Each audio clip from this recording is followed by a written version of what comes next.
Hindu civilization, with a formal governance structure including a head of state, ministers, and ambassadors. Under the leadership of SPH, Supreme Pontiff of Hinduism, Bhagavan Nithyananda Paramashivoham, KAILASA has achieved recognition as a sovereign subject of international law, possessing distinctive attributes of juridical statehood. The United States of KAILASA is the main sponsor of the proposed UAN headquarters.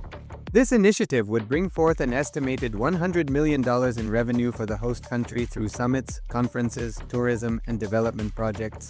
The proposed UAN headquarters would represent the world's indigenous nations and peoples through its architectural design. It would blend the best of all.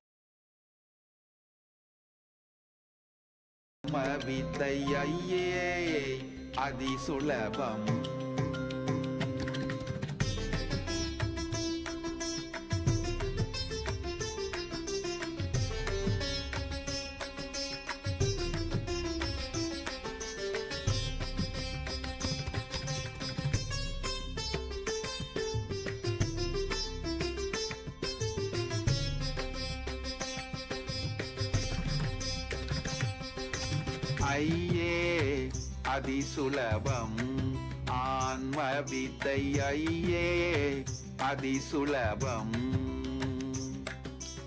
ஐயே அதிசுலபம் ஆன்ம வித்தை ஐயே அதிசுலபம் நொய்யார் தமக்கு முழங்கையா மலக்க கனி பொய்யாயொழிய மிகு மெய்யாயுளதான்மா ஐயே அதிசுலபம் ஆன்ம வித்தை ஐயே அதிசுலபம்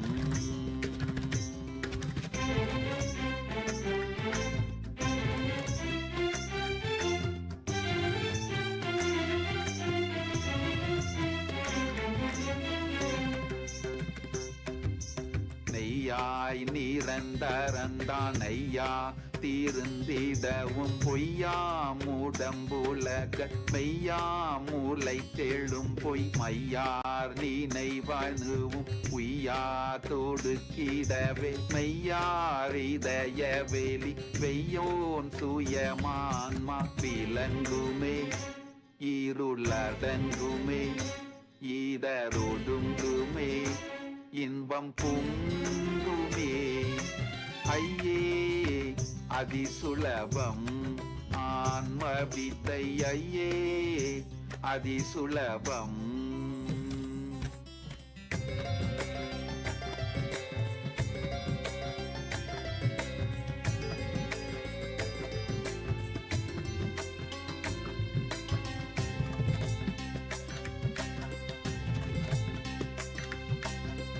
நாருடல் இதுவே நானாமெனும் நினைவே நானா நினைவுகள் சேர் ஊனாரேனும் அதனால் நானாரிதமேதென்று போனால் நினைவுகள் போய் நானானெனக்குகையுள் தானாய் திகழும் அன்மன் ஞானமே இதுவே மோனமே ஏகவானமே இன்பத்தானமே ஐயே அதிசுலபம் ஆன்ம வித்தை ஐயே அதிசுலபம்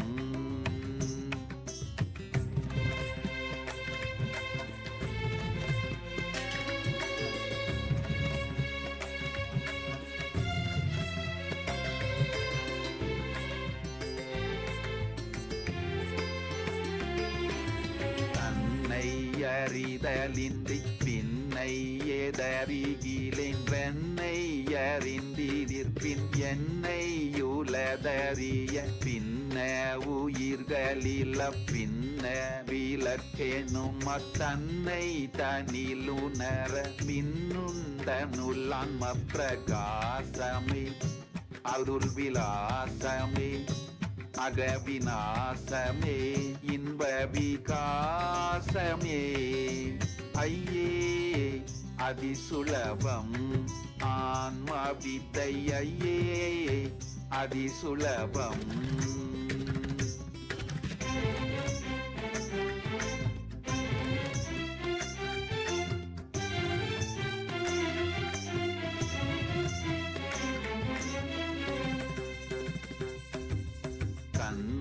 மாதி கட்ட விழ ஜென்மாதி நட்ட மேள எம்மார்கமதனினும் இம்மார்க்கம் நித்தெளிது சொன்மானதனுவின் கண்மாதி சிறிதின்றி சும்மாவமர்ந்திருக்க அம்மாவகத்தில் ஆன்ம சோதியே நீதானுபூதியே ஈராது பீதியே இன்பவம் பூதியே ஐயே அதிசுலபம் ஆன்ம வித்தை ஐயே அதிசுலபம்.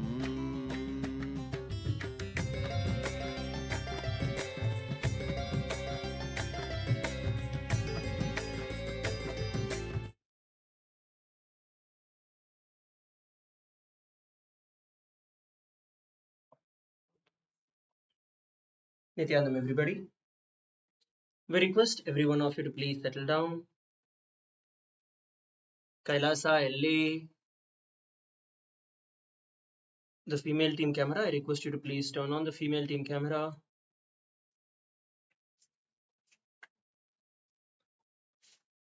KAILASA, Salem.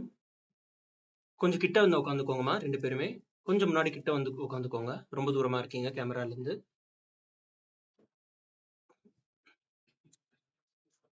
KAILASA, Kashi, settle down. Saint Kitts, please settle down.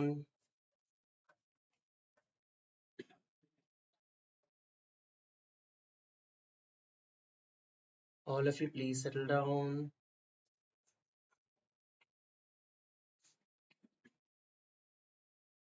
KAILASA, Kashi, please sit down.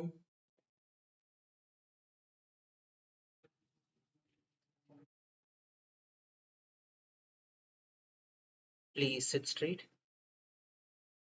Close your eyes. Inhale and exhale deeply. Inhale and exhale deeply.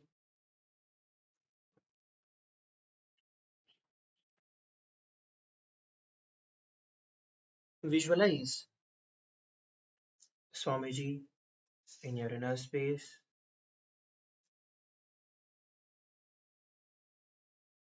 Bring your hands in the Atmanjali Mudra in front of your heart. Let us begin with the Sadguru Vandanam. Nithyanandam Paramasukhadam Kevalam Jnanamurtim Dvandvatitam Sadrisham Tattvamasyaadhilaksham Ekam Nityam Vimalamachalam Sarvadhi Sakshibhutam Bhavaatitam Trigunarahitam Sadguruntam Namami.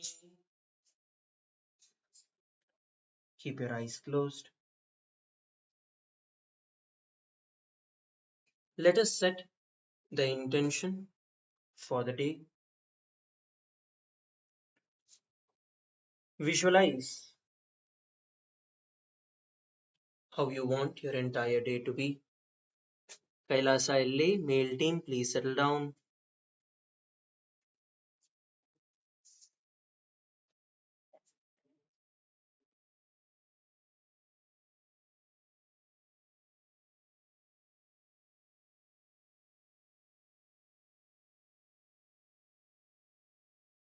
Visualize yourself having a powerful yogic body.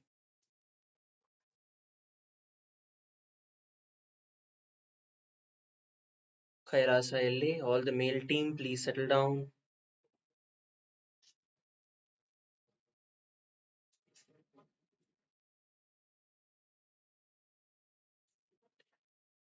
See yourself manifesting the space of oneness with Swamiji, especially during the morning time, during the Brahma Muhurta, is the time for us to reset and for us to align ourselves to Paramashiva, to Swamiji. This is the time for us to experience the highest space of oneness physically through our body. Yoga is the time where you align your body, your mind, and your consciousness together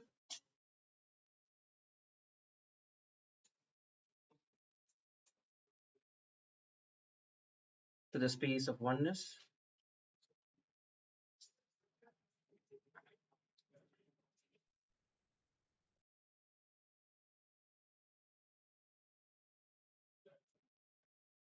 When we perform the bandhas, the mudras, the entire Nithyananda yoga, literally our very DNA gets altered with Paramashiva's DNA from the same space. Let us chant the Shiva Moola mantra 11 times internally.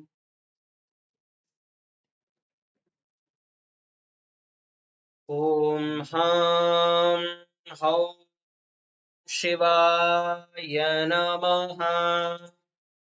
Om Ham Hau Shivaya Namaha. Om Ham Hau Shivaya Namaha. Om Ham Hau Shivaya Namaha.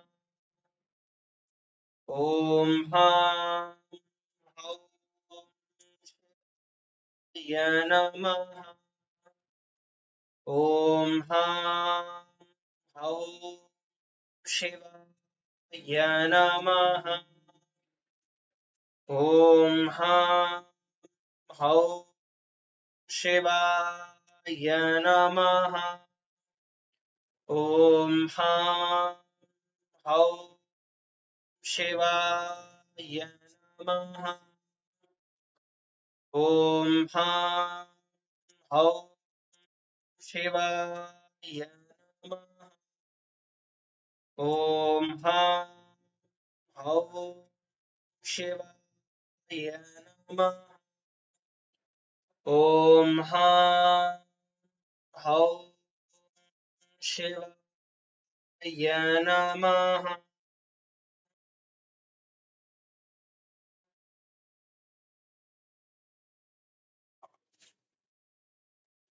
We are now going to be entering into the Tattvachmanam, the ritualistic cleansing process. I request every one of you to please take the Panchapatram and the Uddharni in your hands. Can you all confirm if you're all able to hear us clearly? If you're all able to hear us clearly, can you give a thumbs up? Okay, thank you. Yes. Now, please take the Panchapatram and the Uddharni in your hands. Can all of you lift and raise and show your Panchapatram and Uddharni in the camera?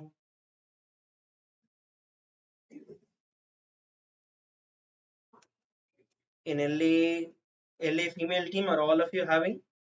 I don't see some of you having. Please get your Panchapatram and Uddharni and settle down. Yoga is a ritual where Paramashiva has given directly in the Agamas. Yes, if you have it, that's great. We'll be beginning the Tattvachamanam in a moment.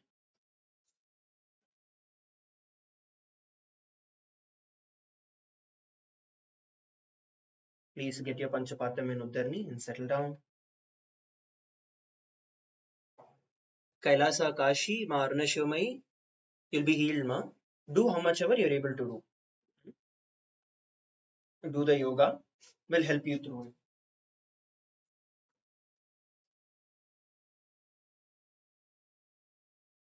Yes. Now, can all of you confirm? Please raise the Panchapatram and Uddharni and show it in the camera.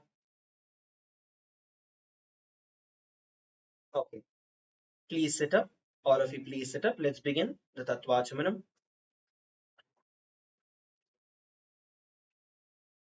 Now, please take an uddarni of water in your right palm and sip it from the base of your right palm along with the mantra. Om Atma Tattvam Shodhayami Swada. Om Vidya Tattvam Shodhayami Swada. Om Shiva Tattvam Shodhayami Swada.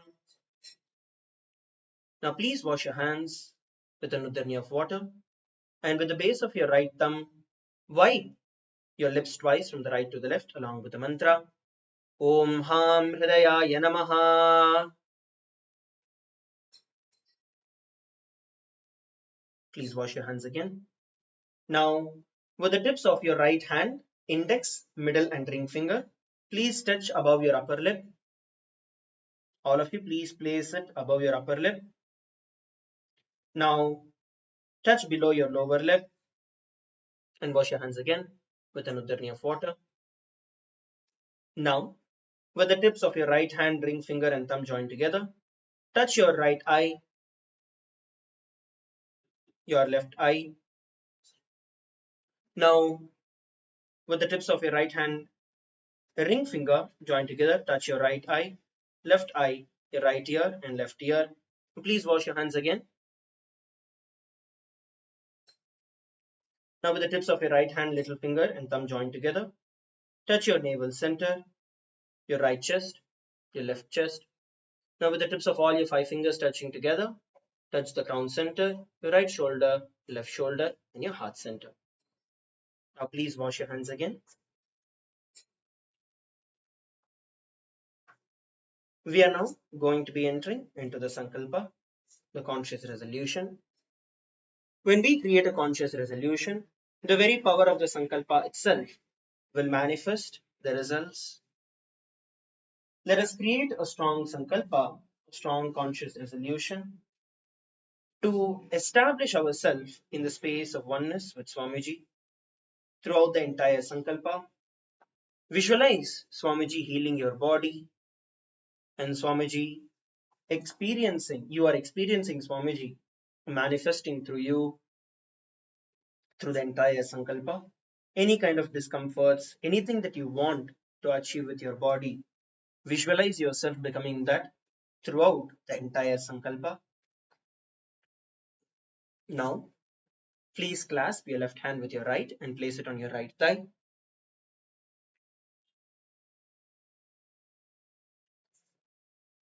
Please clasp your left hand with your right and place it on your right thigh on the right side. Your right hand is on top. Place it on your right thigh. Close your eyes. Please keep your eyes closed. Please sit straight. Let us now enter into the Sankalpa. Mamopata samasta duritakshayadvara Bhagavat Shri Nithyananda Paramashiva Prityartham Shri Nithyanandeshwari Paramashiva Shakti Sameta Shri Nithyanandeshwara Paramashiva Prityartham Cha Shubhe Shobhane Muhurte Adya Brahmanaha Dvitiya Pararthe Shri Shvetavaraha Kalpe Vaivaswatamanvantare Ashtavimshititame Nitya Yuge प्रथमे पादे जम्बूद्वीपे भारतवर्षे भरतखण्डे मेरोः दक्षिणे पार्श्वे शकाब्दे अस्मिन् वर्तमाने व्यवहारिके प्रभवादीनां षष्ट्याः संवत्सराणां मध्ये विश्वावसु नाम संवत्सरे दक्षिणायने लक्ष्मी वेंकटेश्वर ऋतौ कटकमासे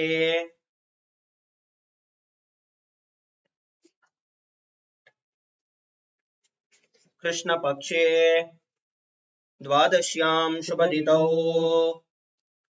बुधवासरयुक्तायां पुनर्वसु नक्षत्र सिद्धियोग गरजकरण एवं गुणविशेषण विशिष्टायाम् अस्यां शुभदितौ श्री कैलासोन्नत द्वादशान्त श्यामला पीठारूढ श्री मीनाक्षी सुन्दरेश्वरा भिन्न स्वरूप परशिवपुत्र रत्नकुमार गुरुमण्यतुल्यावतार श्री पार्वती स्तन्यपान लब्ध दिव्य ज्ञान विस्तृत सकल निगमागम सारभूत द्राविड वेद प्रवक्त्र श्रीमत्परमशिवकरुणासमधिगत मुक्तामय चतुरश्रयान् गीयमान छत्र चामर श्रीचिह्नकारि समस्त विरदावल्यलङ्कृत ज्ञान विज्ञान चक्रवर्ती सर्वजन संग सद्यो निर्वाण दीक्षा व्ययापवर्गवर्ष विश्राणजीमूत परमतकलभकेसरी शैव सिद्धान्त स्थापनाचार्य श्रीराजाधिराज पाण्ड्य महाराज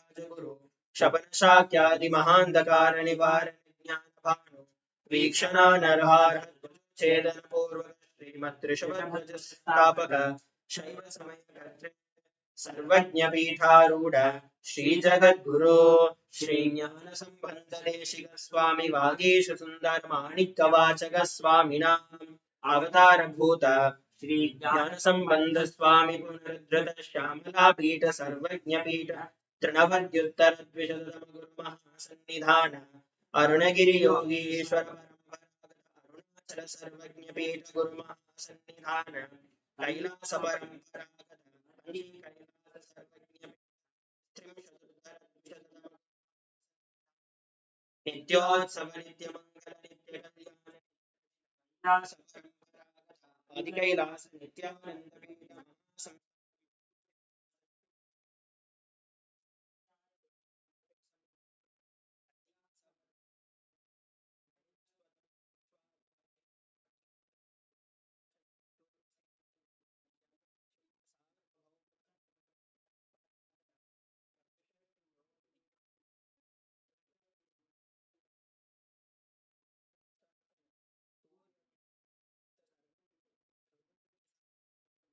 चूड़ामणि साक्षात् श्री परमेश्वर समुद्भूत कपिल महागुरु पुनरुद्धृत महानिर्वाणि पीठाष्टोत्तर श्री महामंडलेश्वर साक्षात् श्री परमेश्वर समुद्भूत श्री महागणपति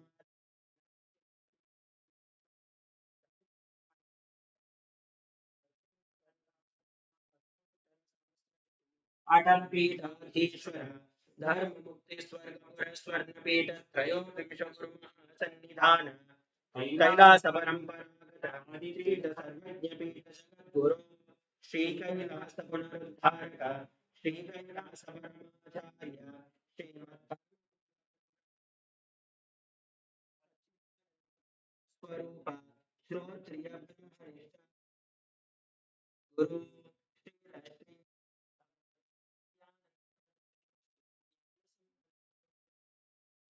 स्वामिनां प्रीत्यर्थं तेषां पादारविन्दयोः भक्तिसिद्ध्यर्थं गुरुकृपाकटाक्षसिद्ध्यर्थं क्षेमस्थैर्यवीर्यविजय आयुरारोग्य ऐश्वर्याणाम् अभिवृद्ध्यर्थं धर्मार्थकामोक्षचतुर्विधफलपुरुषार्थसिद्ध्यर्थं समस्तदुरितोपशान्त्यर्थं समस्तमङ्गल अवाप्यर्थं भगवत् श्री नित्यानन्द परमशिवप्रसादेन सकुटुम्बस्य ज्ञानवैराग्य जीवनमुक्त्यर्थं पूर्णारोग्ययुक्त दृढगात्र यौगिक शरीर सिद्ध्यर्थं परमशिव शक्ति आविष्करणार्थं नित्यानंद योगाभ्यासं करिष्ये. Now, please wash your hand with an uttarni of water. Om upasprishya.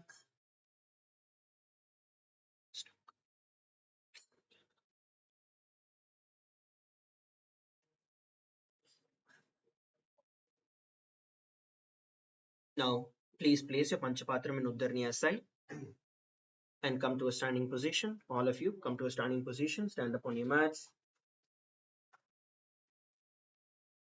Please come to a standing position on your mats. Every one of you, please stand up. Please stand up. We are going to be beginning with rotating our neck. Please start off by rotating your neck in the clockwise direction.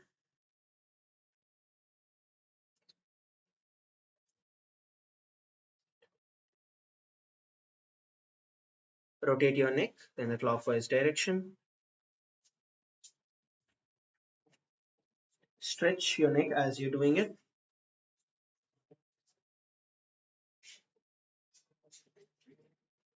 Now, Rotate it in the opposite direction.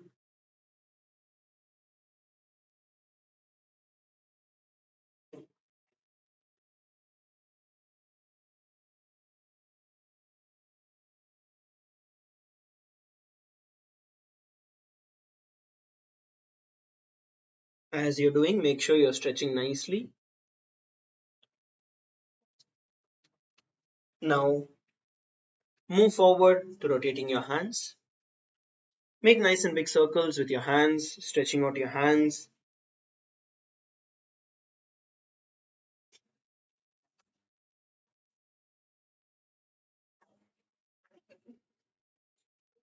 Rotate your hands. Come on, all of you, rotate your hands.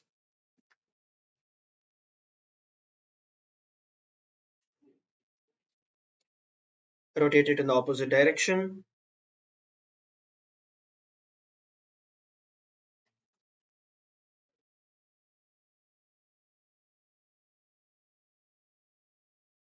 And relax. Now bend your elbows. Place your hands on your shoulders and rotate your shoulders.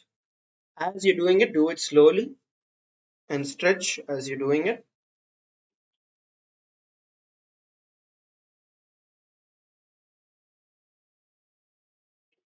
Stretch your hand as you're doing it. Rotate it in the opposite direction. Please rotate it in the opposite direction.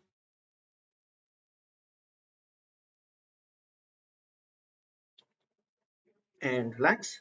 Now you're going to start twisting yourself from the left to right. Swing yourself from the left to right.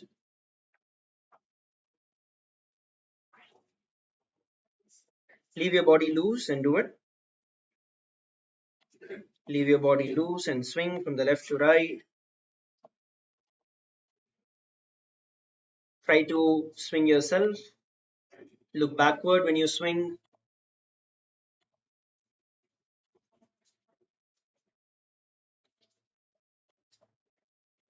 Keep swinging, and relax. Now we are going to bend forward and down. So stretch your feet apart. Stretch your feet apart. Now you're going to try to push your hands towards the ground. Okay, so push your hands towards the ground. Exhale as you go down.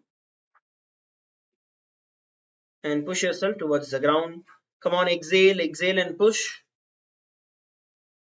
Try to touch the ground with your hands. If you're able to touch it, then swing your hand in the gap between your feet.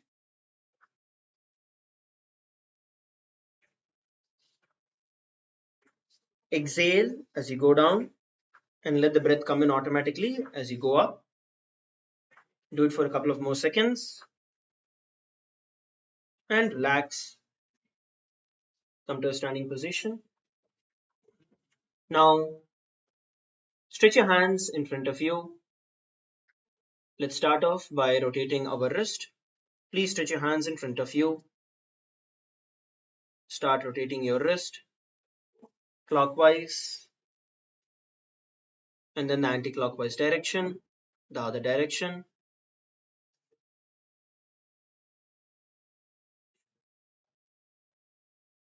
Now, stretch your wrist on either sides, palms facing out and then palms facing you. Pull and hold for a couple of seconds until you feel the stretch.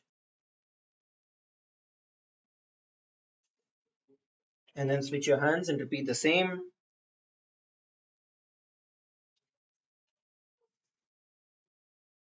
Shake your hands out. Now, interlock your hands above your head. All of you, stretch your hands up. Interlock your hands above your head and stretch all the way up towards the sky.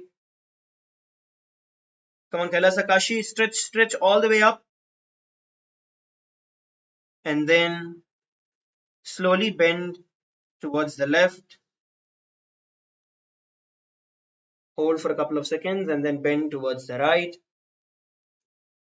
Feel the stretch as you're bending.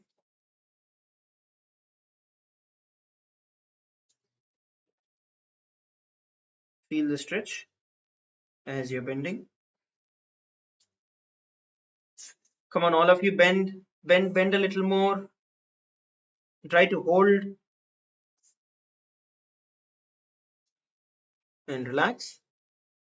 Now we're going to be interlocking our hands behind our back and we're going to bend down. Okay, so interlock your hands behind your back and push your body towards the ground. So go down, try to push your hands to the ground, get your forehead towards your knee. In this also, try to swing yourself. When you swing yourself, you'll be able to push yourself a little further. Exhale once again as you go down. Focus on exhaling and swing yourself towards the ground. Come up and swing down. Don't just stay at the bottom. Come up and then swing down.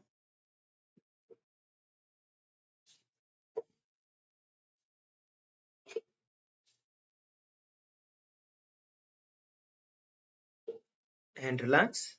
Come to a standing position. Let us move forward to rotating our hips. Please start rotating your hip, making nice and big circles. Have a slight gap between your feet so you have enough balance, and rotate your hip.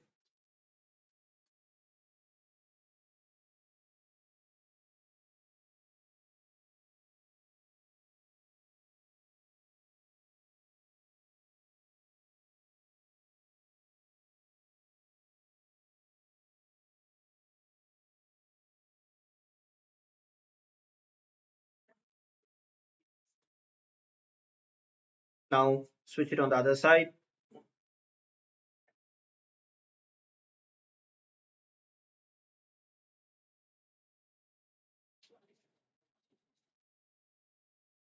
And relax. Move forward to rotating your knees. Bend your knees and start rotating your knees. Come on, Saint kids, all of you, move to bending your knees and rotating your knees. Rotate it in the opposite direction.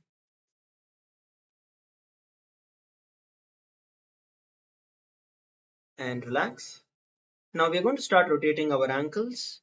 So lift one foot off the ground and then start rotating your ankle. Start rotating your ankles, opposite direction, and shake it out. Now switch your feet and you're going to repeat the same.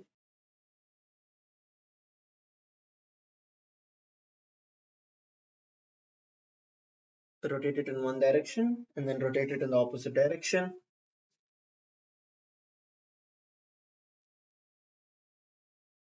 Shake your feet out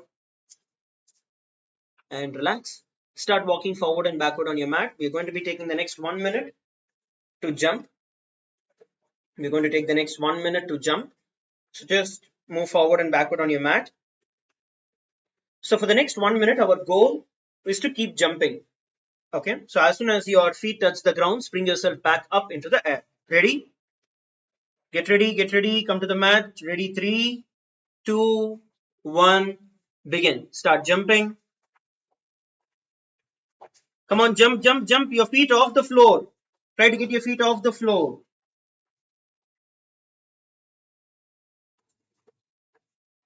Try to get your feet off the floor. Keep going. We're 10 seconds in.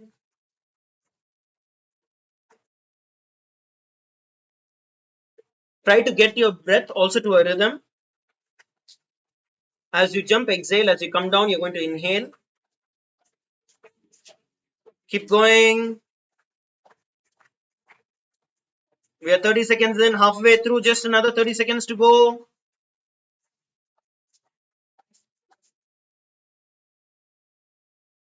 Come on, LA female team. Many of you stop.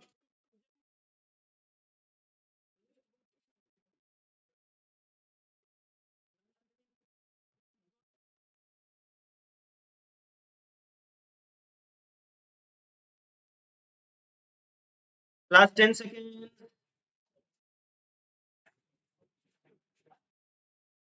And relax. Now walk forward and backward on your mat. We are going to be entering into the skeleton dance. we're going to be entering into the skeleton dance, where you're going to visualize yourself as bare bones, as a skeleton, and then you're going to start shaking your entire body. See, try to bring your awareness to all the different parts of your body which you don't generally move or you don't have your awareness on. And try to move all of those different parts of your body, your hips, your back, your legs, your knees, everything, every single part of your body, you're going to try and move. Just the skeleton dance has the power to bring in integrity into our system, into our life. So let's do the skeleton dance sincerely. Visualize yourself as a skeleton in your inner space and start shaking. Please begin.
Shake, shake, shake, shake.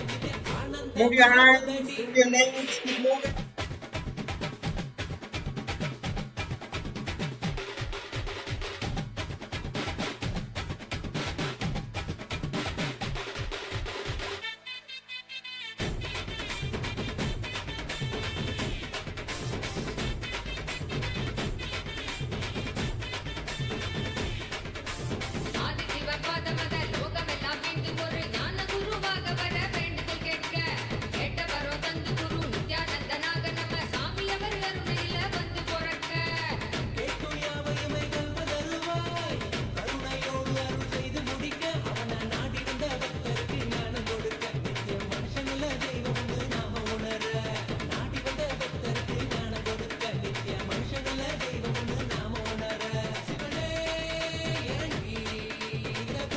Come on, last few seconds. Keep shaking, last few seconds.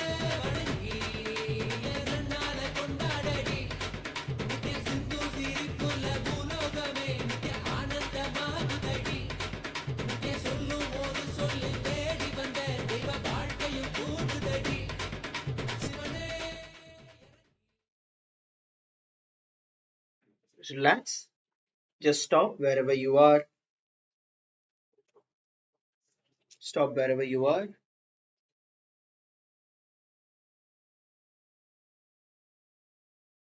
Inhale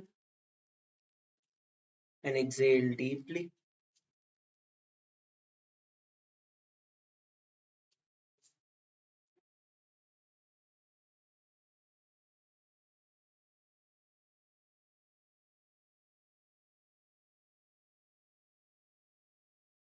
Inhale and exhale deeply.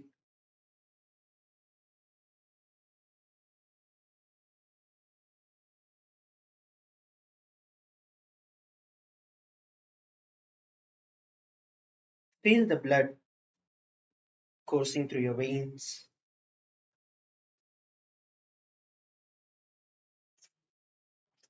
Feel your entire body radiating heat, radiating energy.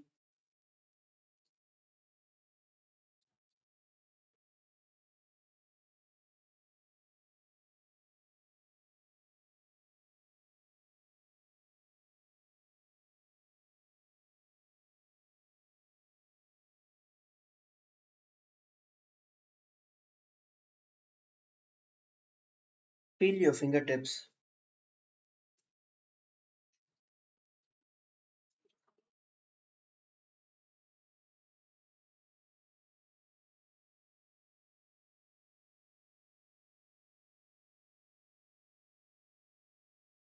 Inhale and exhale. Have a deep breath. Feel the breath flowing in all the way from your feet.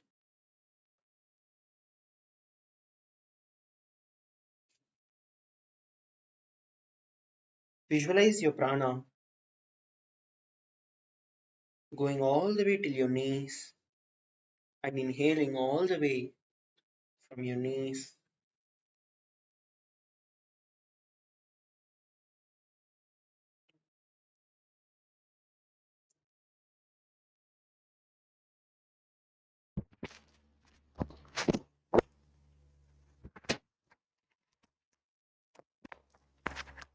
Inhale and exhale.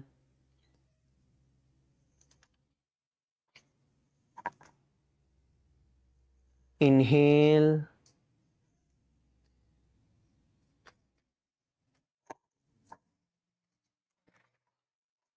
and exhale.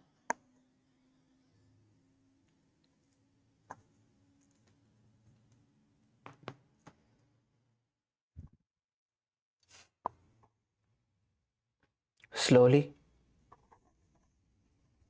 open your eyes and come to a seating position.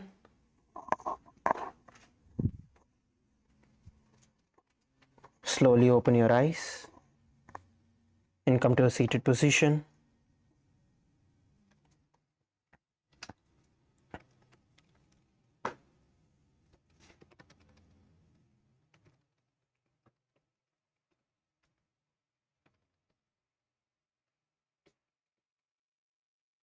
Please settle down.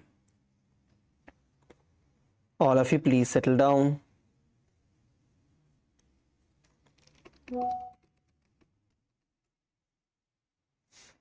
Now, we are going to be continuing from where we left yesterday. We are going to be beginning with Paschimottanasana. Now, all of you, please stretch your feet out. Sit towards the back of your mat. Sit towards the back of your mat.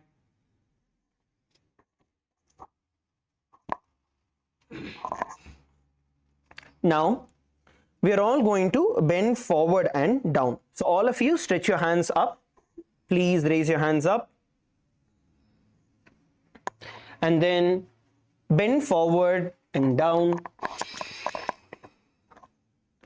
You're going to bend forward and down. Try and bend all the way from your hip. Okay, so bend forward and down, bending all the way down from your hip. So bend forward and down, going forward and staying down, going forward and staying down. So bend from your hip. Now whenever you bend from your hip, you will be able to bring your forehead much closer towards your feet. And exhale as you bend forward and down. Exhale, go down. Hold yourself at the bottom. Come on, hold yourself at the bottom.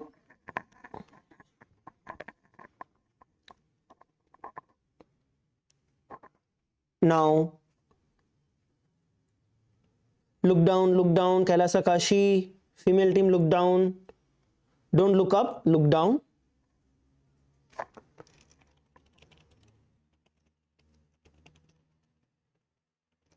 Now, visualize Swamiji in your inner space as you perform the Paschimottanasana.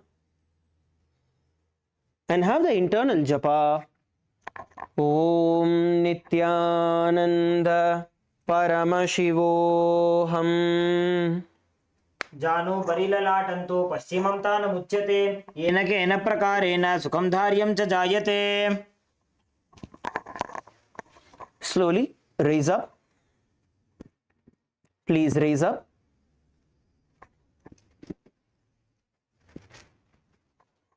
We are now going to be performing Ugrasana. Now all of you, please interlock your hands behind your neck. All of you interlock your hands around your neck. Okay.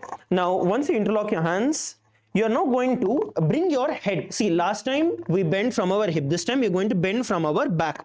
So you arch your back round and bring your head towards your knee. So you're going to arch your back and bring your head towards your knee.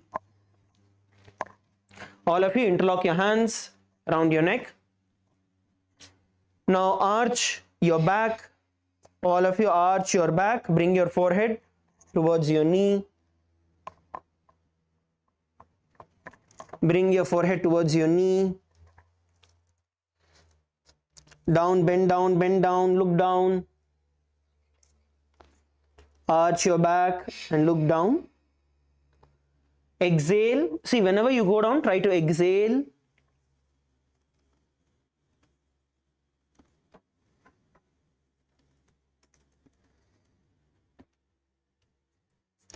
Now, visualize Kali in your inner space and the internal japa Om Nithyananda Paramashivoham.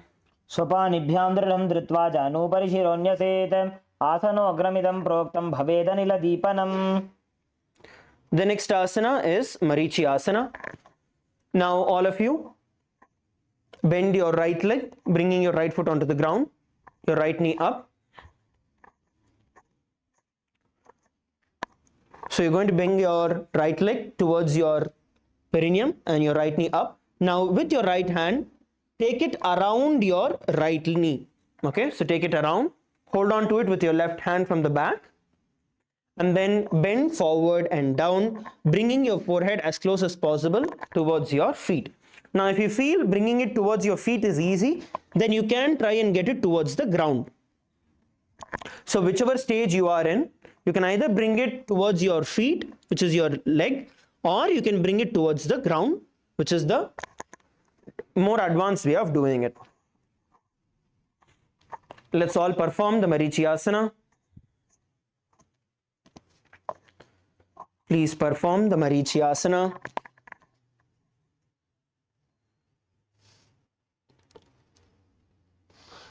See, if you're not able to interlock your hands at the back, that is okay.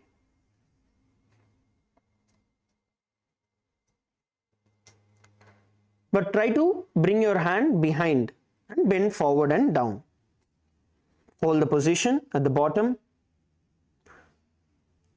We are now going to be performing the Rechaka Kumbhaka,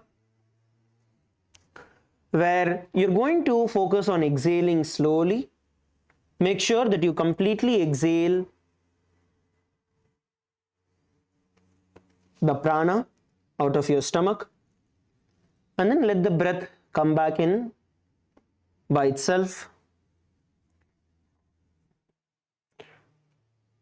Visualize yourself as sage Marichi in your inner space, and the internal japa Om Mahasada Shivoham.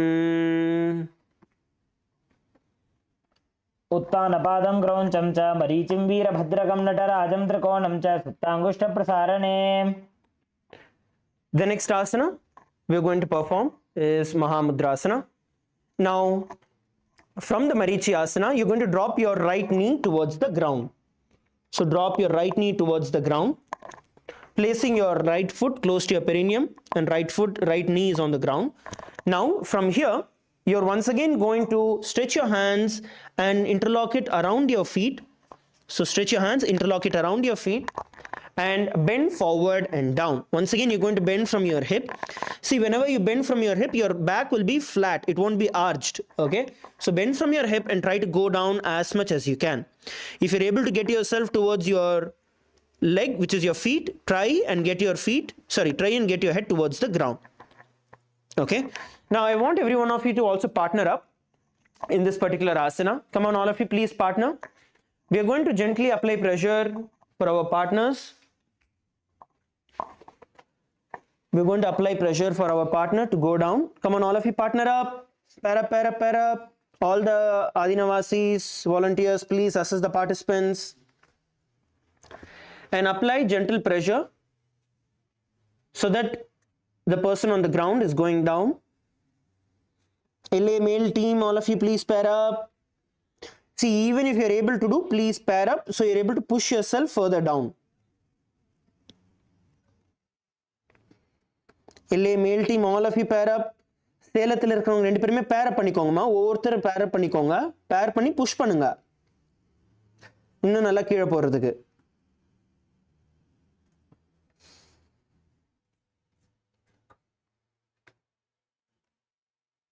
LA female team, some of you are not paired. I want everyone to pair up. Can the hall volunteers please assist and make sure everyone is pairing? See, when we pair and we apply external pressure, it ensures that we are there in that position. You can switch partners. Those who have done, please switch partners.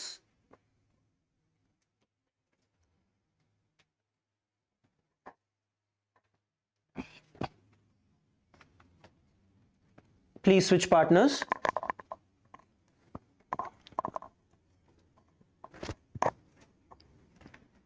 And apply pressure on the back so they are going down. Kailasa Kashi also. Switch partners, female team, switch partners. And bend down. Now, you're going to visualize Swamiji in your inner space as you perform the Mahamudrasana and the internal japa. Mahasada Shivoham. महामुद्रां प्रवक्ष्यामि तन्त्रेऽस्मिन् मम वल्लभे यां प्राप्य सिद्धा सिद्धिं च कपिलाद्याः पुरागताः. And relax. You can come back to your mats. We are now going to be repeating Marichyasana and Mahamudrasana on the other side. Okay. So now we are going to be lifting our left leg and we are going to repeat the Marichyasana. So with your left leg bent, now get your left hand around your left knee and hold on to it with your right hand and bend forward and down. Bend forward and down.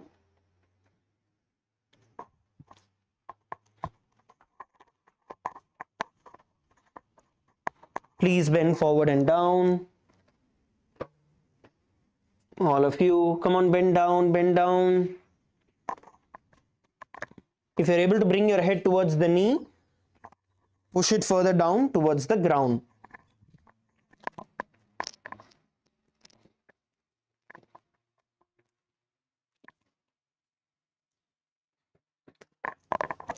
Go down, hold in the position at the bottom. You are going to be performing the Rechaka Kumbhaka, exhaling slowly and deeply from your stomach. Exhaling slowly and deeply from your stomach. And let the breath flow back in slowly. Visualize Sage Marichi in your inner space and the internal japa. Mahasada Shivoham.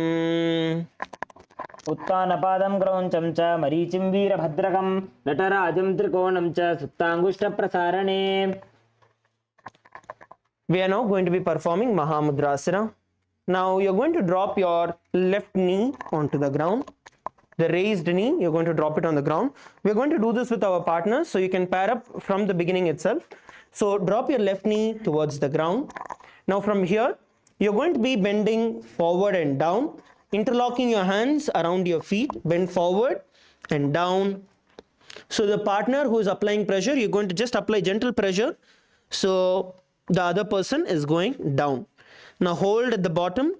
Where you feel the other person is resisting and the body is pushing back, try to hold there just a little so that it's not too hard, but you're also challenging yourself. So please pair up. Please pair up and push yourself towards the ground. Please pair up and push yourself towards the ground. LA female team, pair up, pair up. LA female team first row, no, none of you are paired. Can you all please pair up?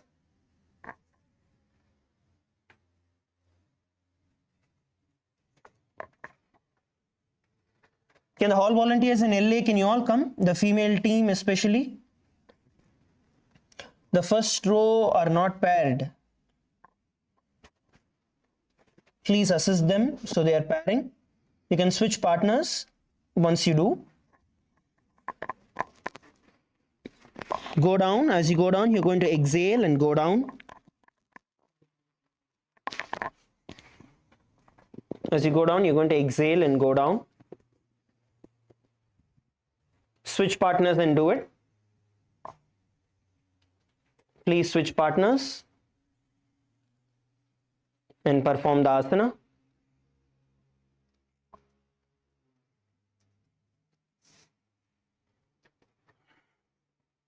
Now, while doing this, you're going to visualize Swamiji in your inner space and the internal japa Mahasada Shivoham महामुद्रां प्रवक्ष्यामि तन्त्रेऽस्मिन् मम वल्लभे यां प्राप्य सिद्धा सिद्धिं च कपिलाद्याः पुरागताः. Please return to your mats.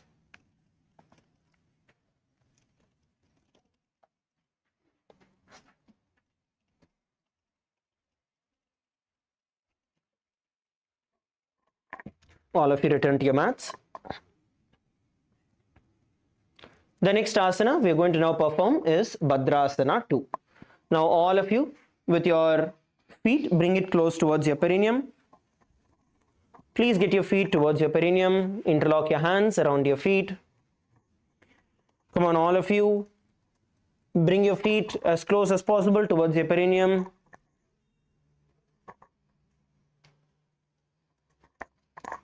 Interlock your hands and slowly flap your feet so you're able to get your knees towards the ground.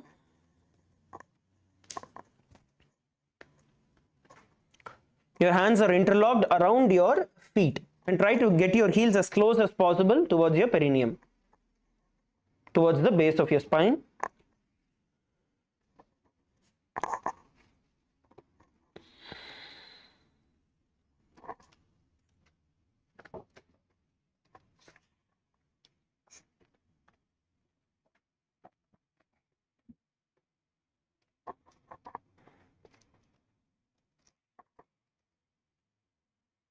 Now,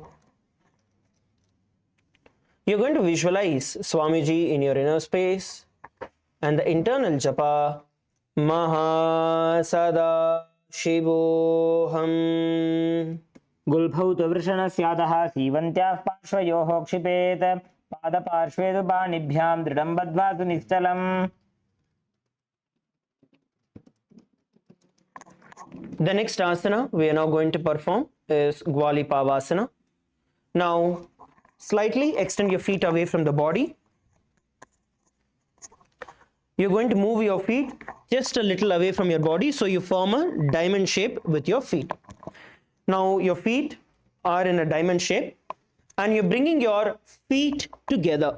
Okay, so your heels are together, your soles are together, your feet are together. Your feet are together. Now bring your hands and place it on your knees.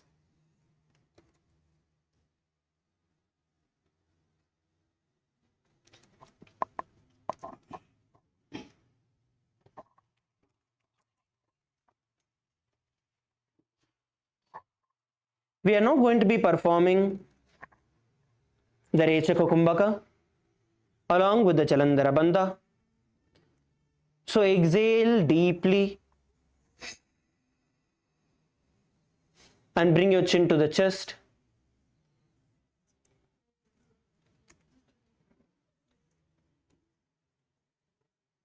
And relax. Let the breath go in automatically. Once the breath flows in, bring your chin to the chest again, entering into the Jalandhara Bandha. Hold the breath in you as long as you can. All of you, your hands are on your knees, not on your feet. You see some of you are holding your feet. Place your hands on your knees, not your feet.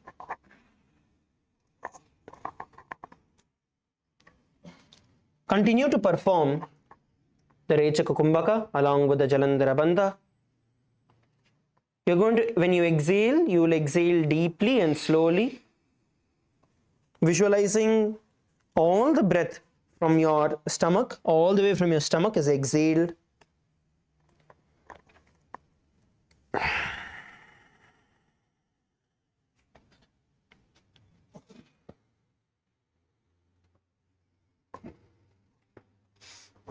Now visualize Swamiji in your inner space and the internal japa. Om Nithyananda Paramashivoham. पूर्व चरपट जोग गाक्ष्यो सोजी वाही विधि जोगी जय सोजी यामे AD भिन्न जराशे अंगुल 8 अंतरो राशे. The next asana is Joni asana. Now you are going to be bringing your head behind your heels and stretch your hands out in front of you. So from the same diamond position that you have with your feet, you are now going to bend forward and down. Try to bring your head behind your heels. So your heels are ending here. Your head is coming behind your heels. Now stretch your hands forward, cupping the ground. So you're making a cup with your hands and then placing it on the ground, and bring your forehead behind your heel. Bring your forehead behind your heel. Come on, all of you, try to bend down. If you're not able to bring it behind your heels, that's okay. Try to get it as back as possible. At least try to bring it until your heels, placing your head on your heels. Come on, all of you, bend down. Exhale. Once again, focus on exhaling as you bend down. Look down. Don't look at the screen. Look down. Look down. Exhale and hold yourself at the bottom. Hold yourself at the bottom. Have the internal japa. Om Maha Sada Shivoham. दोबुपक थली संपुट करे AD made के ढिंग दरे अर्ध हाथ को अंतर राशे लिलाट पग थलियां पर दाशे. Slowly raise up. Slowly raise up. We are now performing the Midaki Pavasana. From the same position as earlier, you're going to stretch your hands towards the side, which means once again, bring your head behind your heels and then stretch your hands towards the side. எல்லாருமே கீழே குனிங்க. கீழே நல்லா குனிங்க. Try பண்ணுங்க. Try to get your head behind your heels. LA male team, bend down. Come on, bring your feet into a diamond position and bend down. Bend down.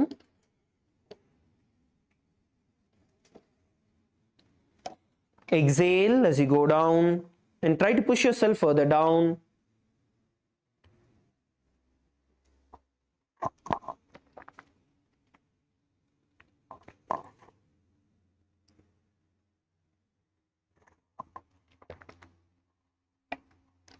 Now visualize Swamiji in your inner space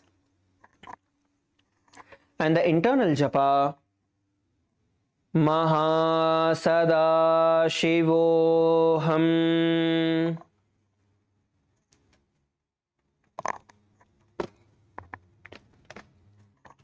पूरब विधि परिपग थली संपुट शोल AD milli राशे. Slowly raise up. We are now going to be performing the Siddha Samadhi Asana. So the Siddha Samadhi Asana, what we are going to do now is you're going to bring your feet inward, little more closer, and you're going to insert your hands in the gap between your thighs and your calf muscles. Now please rotate your Kantamala towards the back. Okay, all of you please rotate your Kantarudraksha towards the back of your neck, so the feet doesn't touch Swamiji's dollar. Now insert your hands in the gap between your thighs and your calf with your palms facing out up, and you're going to bring your chin in front of your feet. So you're going to bend down and bring your chin behind your feet.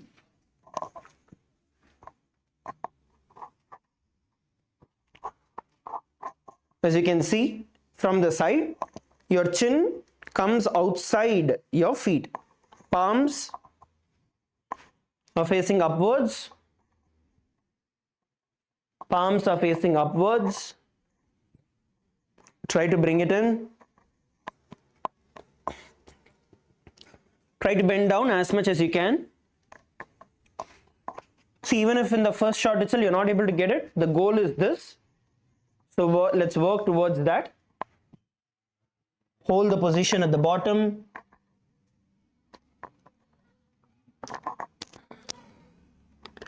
Visualize Swamiji in your inner space as you perform the Siddha Samadhi Asana. And the internal japa. Mahasada-shivoham.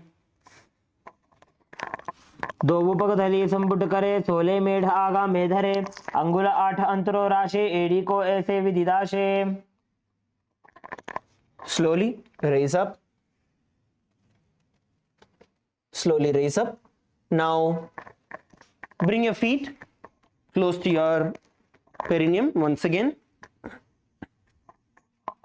Similar to Bhadrasana, bring your feet closer to your perineum, all of you. Sit up.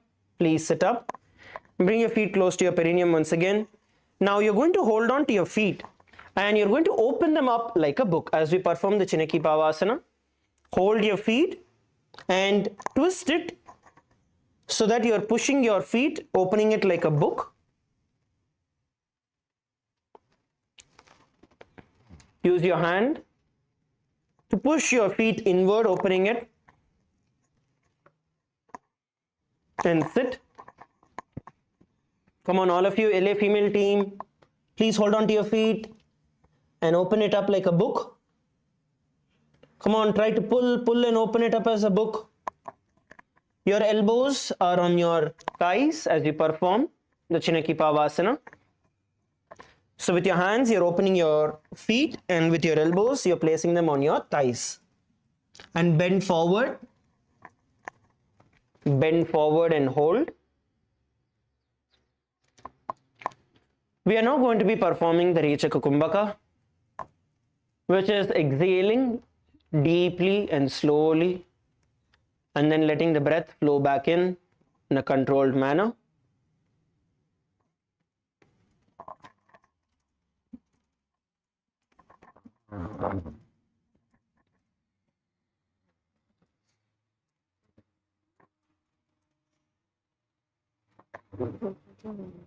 Visualize Swamiji in your inner space as you perform.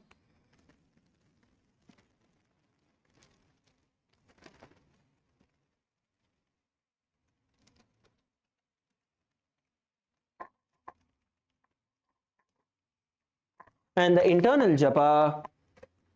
Om Mahasada-shivoham. दो उपका की एड़ी धरती, मगिवा मेढ़ लगावे. Now bring your heels closer towards your perineum once again. Bring your heels to your perineum. Place your hands on your knees. Place both your hands on your knees and push your knees towards the ground. Push your knees towards the ground.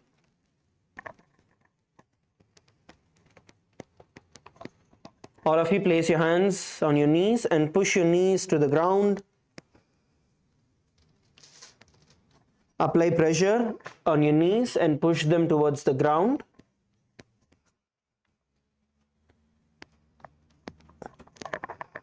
All of you, place your hands on your knees and push, push, push.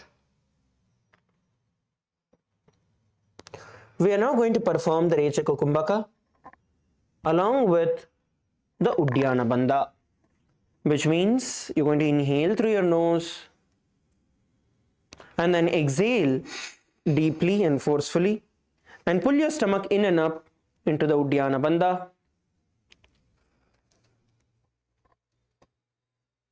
And then once again inhale, relax and inhale through your nose and repeat the pranayama.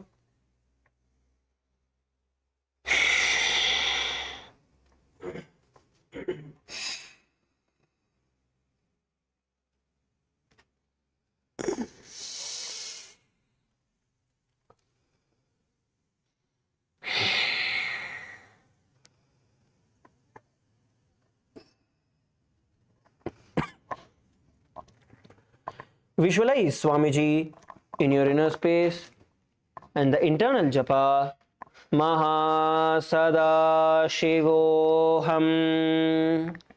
दो भगत हरि संपुट धारे, आगाने करे जा रे पसारे, गोड़ा भूसो लगता राशे, हाथ दो गोड़ा परिदाशे. The next asana we are going to perform is Bhairavasana. Now, in Bhairavasana, we are going to use the support of our hands to pull our feet inward. Okay, so you're going to insert your hands from the gap between your ankles. So insert your hands under your calf, hold on to your feet and pull it inward. Okay, so hold on to your feet and pull it inward. You're going to try and pull it as much as you can and hold them.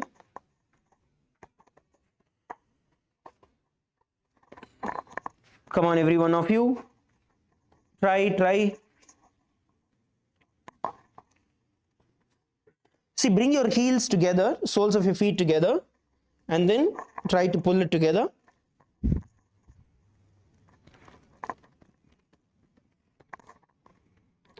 The other way you can also do this is, once you bring your feet together, hold your calf, so hold your heels with your hands, take the support of the back, place your hands at the back and pull yourself to the front. That is another way that you can do. You can choose either of these ways and try to pull and hold. Now place your hands on your knees in the Bindu Mudra, which is your index and thumb are together, hands on your knees. In this asana, we are going to perform the Rechaka Kumbhaka along with the Uddiyana Bandha, which means inhale through your nose, exhale deeply and forcefully through your nose.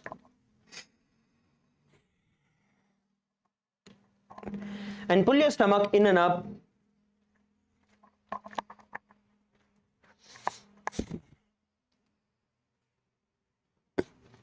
And repeat.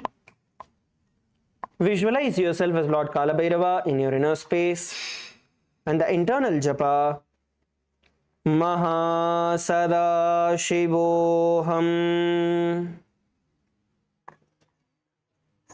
गुल्फौ संपीड्य चान्योन्यं व्युत्क्रमेणोत्थितं शनैः, जान्वोः पार्श्वगतौ हस्तौ दण्डवद् भैरवासनम्. Relax slowly. Drop your feet onto the ground. Stretch your feet out and shake it out. Stretch your feet out. Shake your feet. Shake your feet. Shake your thighs.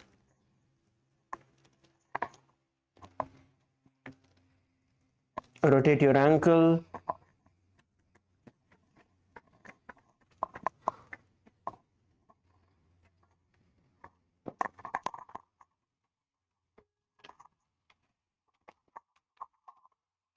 The next asana we are now going to perform is Samanasana.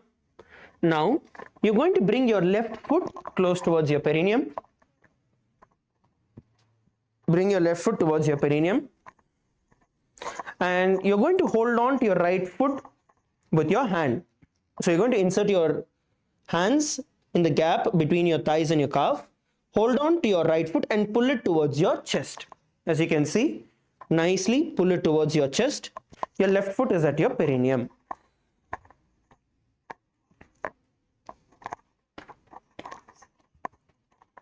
All of you, let's perform the Samanasana. Left foot at your perineum. Insert your right hand under your right foot.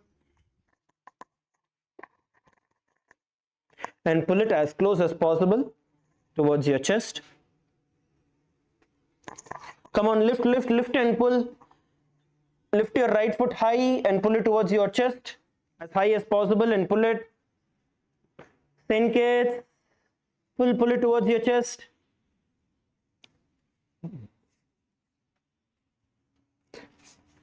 Feel the stretch throughout the time as you perform the Samanasana.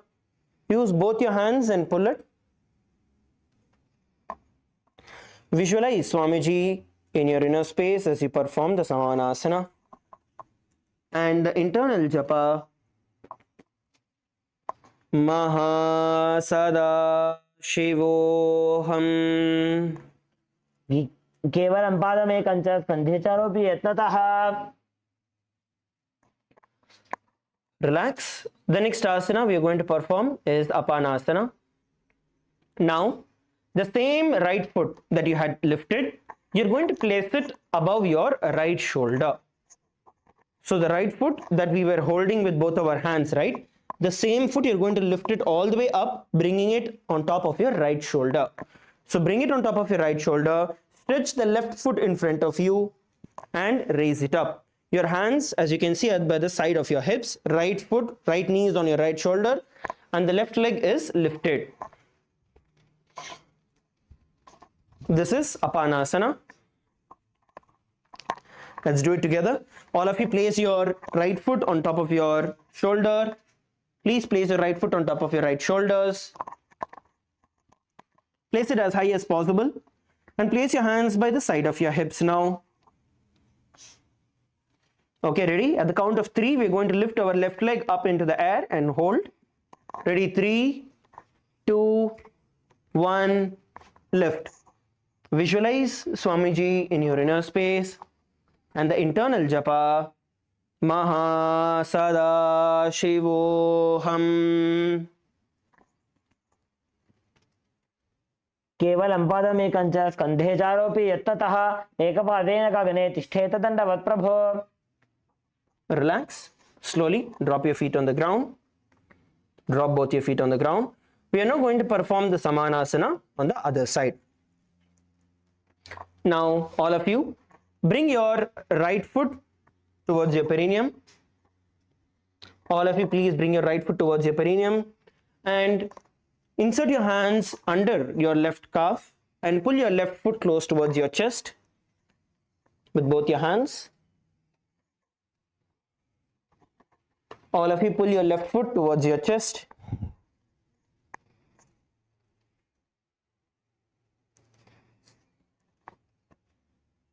Pull and hold.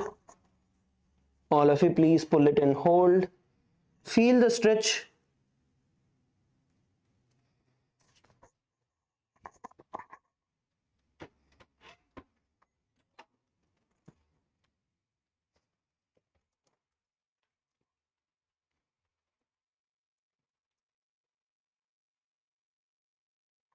Pull and hold. Now continue to perform the Rechaka Kumbhaka. Inhaling through your nose and exhaling slowly and deeply through your nose.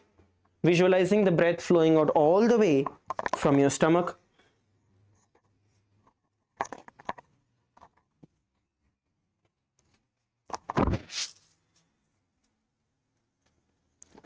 Visualize Swamiji in your inner space and the internal japa.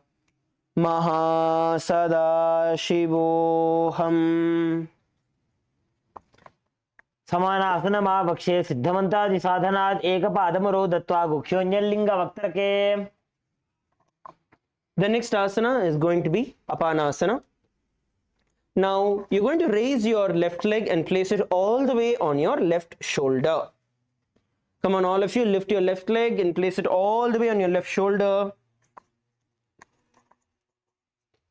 Place your left leg on top of your left shoulder. Now stretch your right leg in front of you. Your hands by the side of your hips. All of you, place your hands by the side of your hips. At the count of 3, we are all going to raise our right foot in the air. Ready? 3, 2, 1, lift. Visualize Swamiji in your inner space and the internal japa. महासदा शिवोऽहम् केवलं पादमेकं च स्कन्धे चारोऽपि यत्नतः एकपादेन गगने तिष्ठेत दण्डवत् प्रभो. And relax.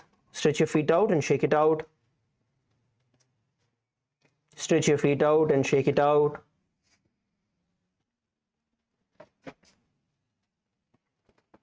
All of you, stretch your feet out and shake it out. We are next going to be entering into Gomukhasana.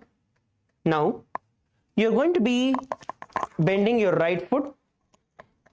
First, bringing your right foot towards the left side of your butt. So, right foot is on the left side of the butt, and then the left knee is on top of the right knee. So, this way, both your feet are beside your hips. The left is on top of the right. Both the knees are in the same angle, one on top of the other. One on top of the other. Right is at the bottom, left is on the top. Come on, all of you, try to bring your knees on top of each other. Adjust yourself. So your left knee comes on top of your right. Left knee comes on top of your right. Now interlace your hands and place it on top of the left knee, the knee that is on top. Sit straight. Please sit straight, every one of you.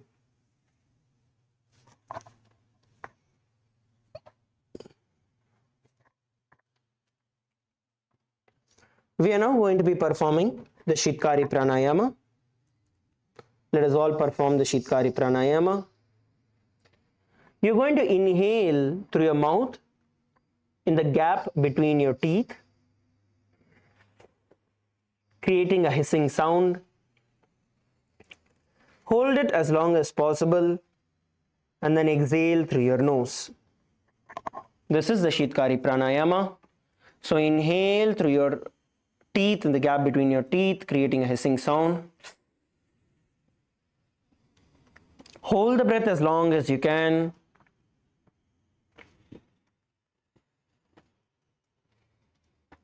And then exhale through your nose.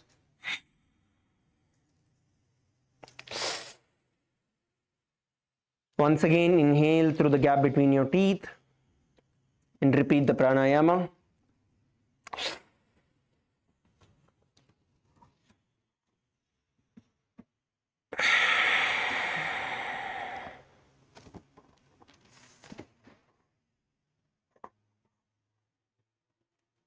Visualize a cow in your inner space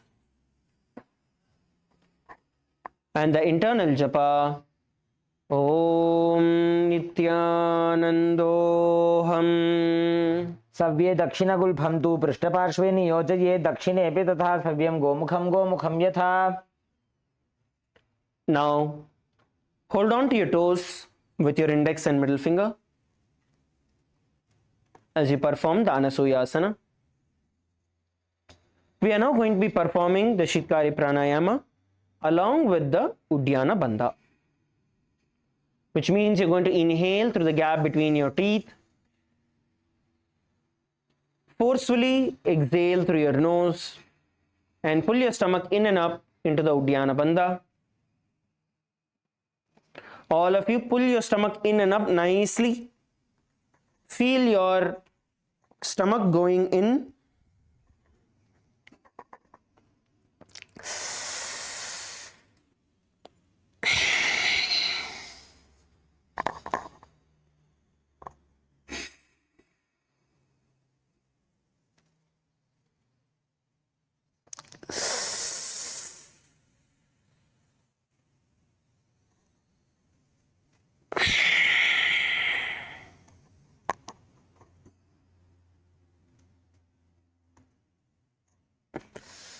Visualize Rishika Anasuya in your inner space and the internal japa Om Nithyanandoham. दक्षिण गोड़ो नीचो ठाने वाभों ताके ऊपर आने गोड़ा संधि मिलावे भारी आड़ा पतपुनि दे संधि पसारी. Now from the same position, interlock your hands behind your back. Hold the same position, interlock your hands behind your back. and then bend forward and down. Try to bring your chin outside your knee. You're going to try and bring your chin outside your knee, bringing your forehead as close as possible towards the ground. Come on, all of you, exhale. See, when you want to go down, you want to focus on exhaling, and then bend down. Interlock your hands behind your back.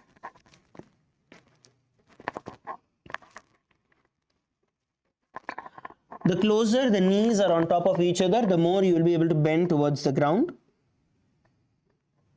Bend down. Try to bring your forehead towards the ground. Feel the stretch in your thighs as you bend down.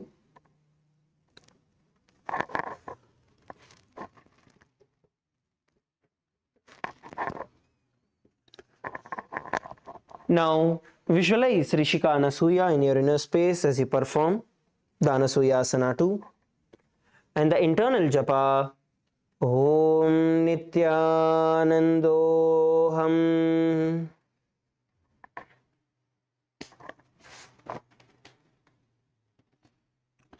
जीमणा गोदा की संधि उपरिड़ा वा गोड़ा की संधि मिलाई राशे गोड़ा सेवले पगथल जालो आड़वाई सुधा राशे. Slowly raise up.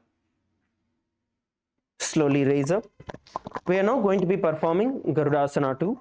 So from this position, from the Gomukhasana position, the left leg that is there on top, you are just going to lift it, place it towards the side and bring your right foot towards your perineum and hold on to your knees. So the left leg just comes from the side right towards the center, placing your feet on the ground.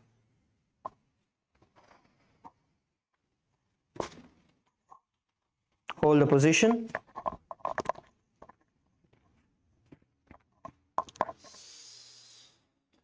Please place your hands on your respective knees. All of you, place your hands on your respective knees. Hold on to your respective knees. We are now performing the Shitkari Pranayama. Once again, inhale in the gap between your teeth, creating a hissing sound. And hold the breath as long as you can.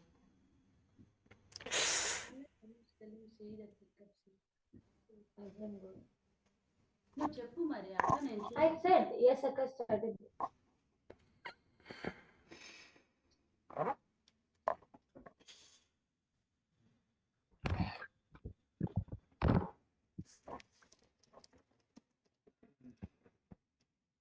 Now visualize yourself as Lord Garuda in your inner space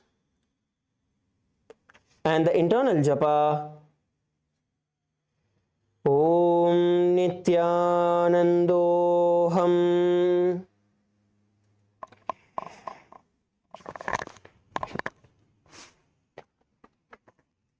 डाबो पग मोड़ी येड़ी माहिलो Gulf मूल द्वारिनी चैदे बैसे जीमणि पगथली धरती टेकी गोड़ो ऊंचो उभो राशे. Now we are going to be performing Naradasana. Now from this position, you are going to be sitting on your right leg. So get your right foot behind and sit on your right foot. You're going to sit on your right foot. Now you're going to take both your hands, interlock your hands behind your head. Interlock your hands behind your neck. Now from here, you're going to bend towards the side and then bring your elbows outside your left knee. So bend towards the left and bring your left elbows outside your left knee. You want to make sure that both your elbows are touching each other. Keep your elbows touching each other, pointing outwards.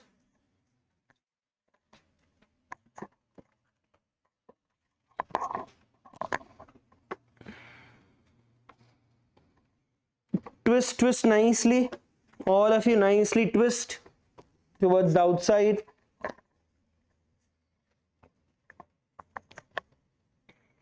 Hold the position.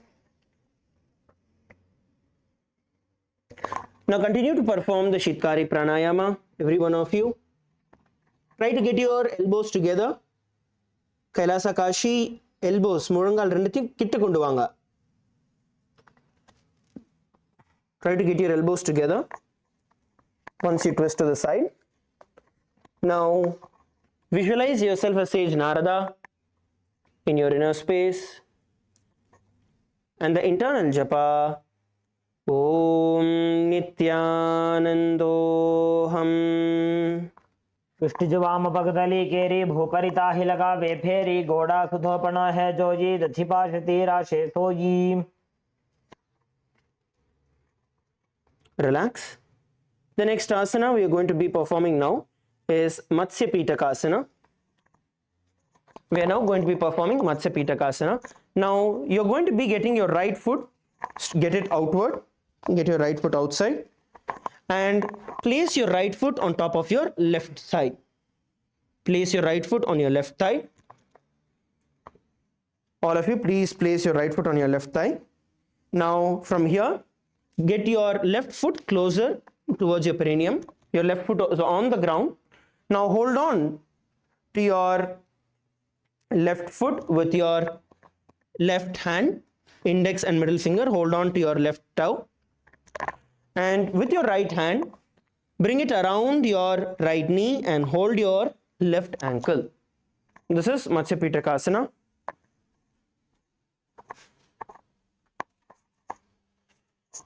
Let's perform the Matsya Pitakasana together.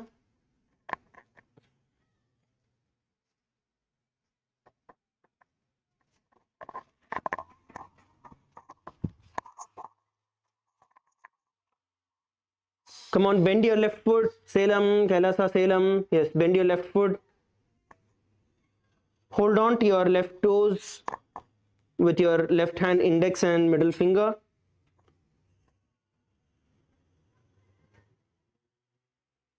Place your hand around the right and hold on to your left foot, left ankle. Now continue to perform the Shitkari Pranayama. Inhale through the gap between your feet, between your teeth. Hold the breath as long as you can internally.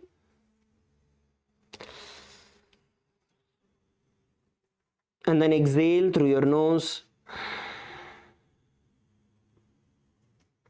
Throughout this entire time, you're going to visualize the Matsya Avatara of Mahavishnu in your inner space. And the internal japa, Om Nithyanandoham. वामेन वामाङ्गुष्ठन्तो गृहीतं मध्यपीठकं योनि वामेन सम्पीड्य मेढ्रादुपरि दक्षिणम्. The next asana we're all going to perform is Gomukhasana on the other side. Now you're going to be bringing your left foot under your right. Place your right knee on top of your left. Cross your feet. Your feet are by the side of your hips. Try to bring your knees one on top of the other. Pull it towards the side so your knees are coming on top of each other. Your right knee is on top of the left. Your right knee is on top of the left. Use your hands to pull your feet so your knees come on top of each other. Adjust your position. Get your right knee on top of the left. And then interlock your hands and place it on top of your right knee.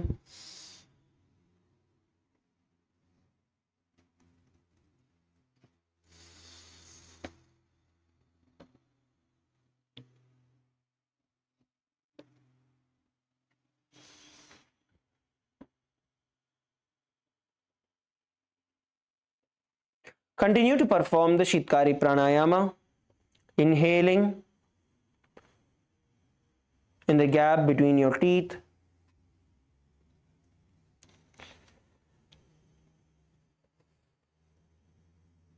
Hold as long as possible.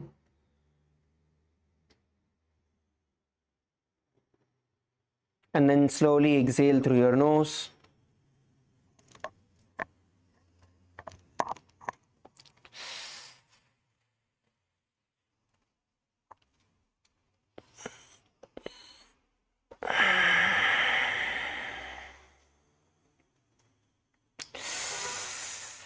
Visualize a cow in your inner space and the internal japa Om Nithyanandoham. सव्ये दक्षिणगुल्फं तु पृष्ठपार्श्वे नियोजये दक्षिणेऽपि तथा सव्यं गोमुखं यथा. Now slowly relax and lay down on the ground in Shavasana. All of you relax and lay down on the ground in Shavasana.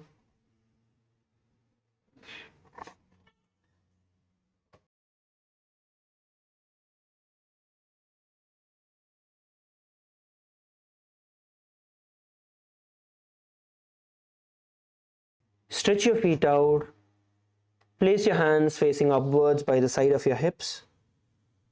Have a slight gap between your feet. Your feet are not together. Have a slight gap between your feet, palms facing up towards the sky. Feel your entire body breathing. The prana flowing into your entire system through all the parts of your body, through each and every pore on your skin. And relax. Feel your entire body rejuvenating.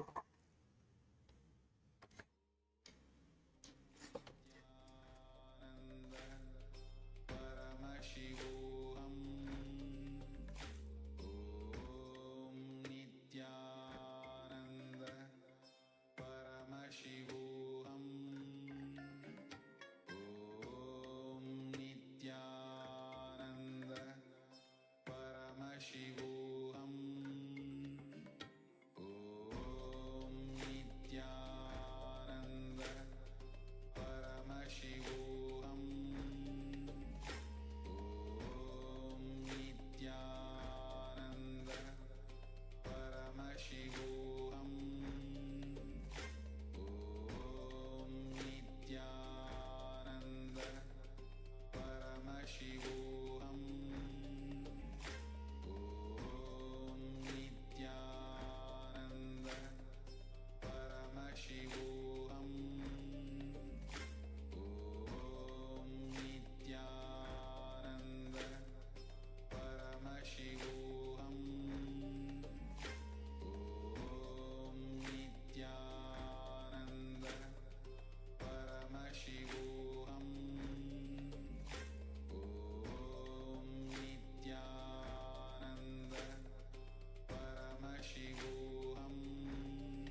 Slowly.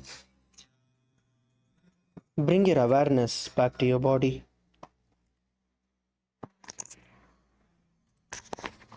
Move your hands, move your legs.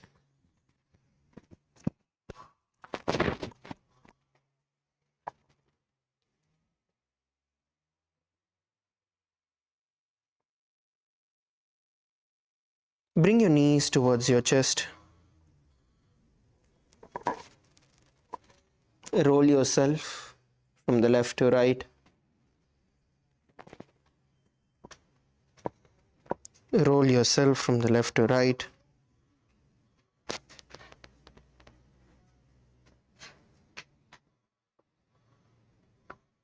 And come to a seated position.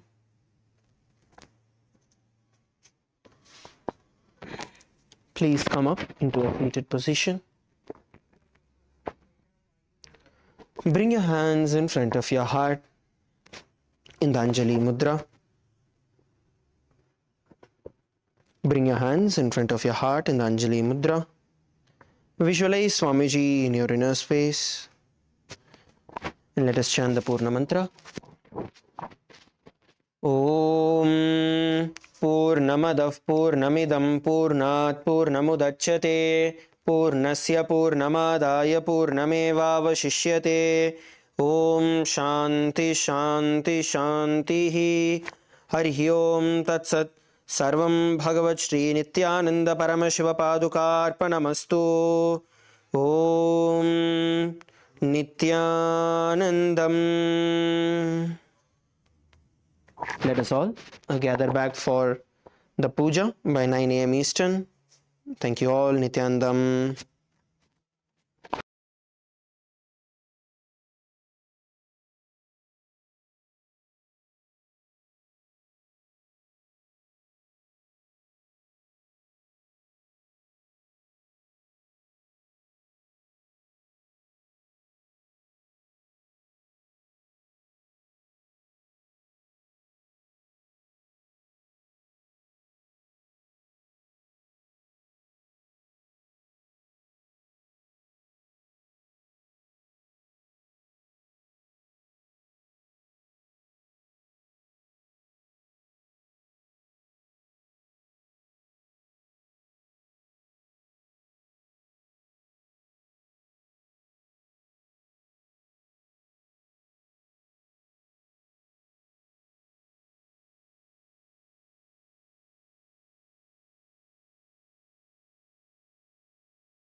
and avoid any forms of distractions or conversations.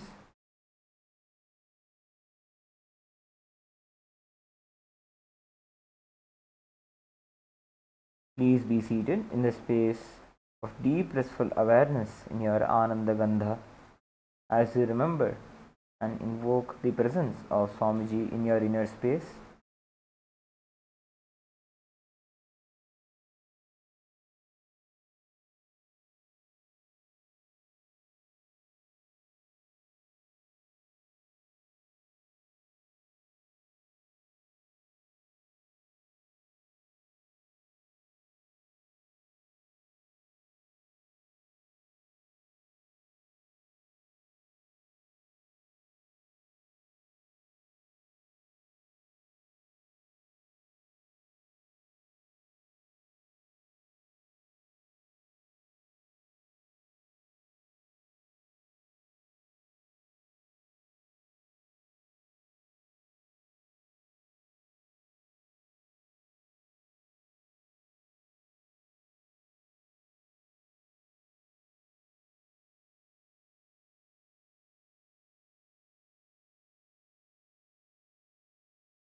Nithyanandam, before we begin the Pada Puja and the Paramashiva Puja today, we request all the Pada Puja participants to declare the following with integrity and authenticity. If you agree to the following, please say yes loudly. I authentically cognize, which is internally process, understand and declare the truth that the cosmic energy exists. Yes. I authentically cognize, which is internally process, understand and declare the truth that the Supreme Pontiff of Hinduism, Bhagavan Sri Nithyananda Paramashivam, Sri Nithyanandeshwara Paramashiva and Sri Nithyanandeshwari Paramashiva Shakti, the Guru Padukas and the Atmalinga are the Chinmay Vigrahas, the embodiment and representation of that very cosmic energy. Yes. I authentically cognize, which is internally process, understand and declare the truth that whatever I offer during the Pada Puja to the Supreme Pontiff of Hinduism, Bhagavan Sri Nithyananda Paramashiva, and during the Paramashiva Puja to Sri Nithyanandeshwara Paramashiva and Sri Nithyanandeshwari Paramashiva Shakti will reach the cosmic source of energy directly. Yes. I authentically cognize, which is internally process, understand and declare the truth of Sohamasmi, that even when I worship, I am Him. Yes.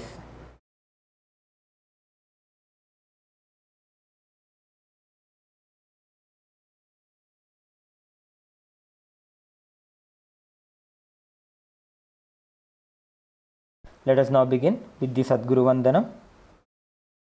Invoking the presence of our beloved Bhagavan, the Supreme Pontiff of Hinduism, Bhagavan Sri Nithyananda Paramashivam.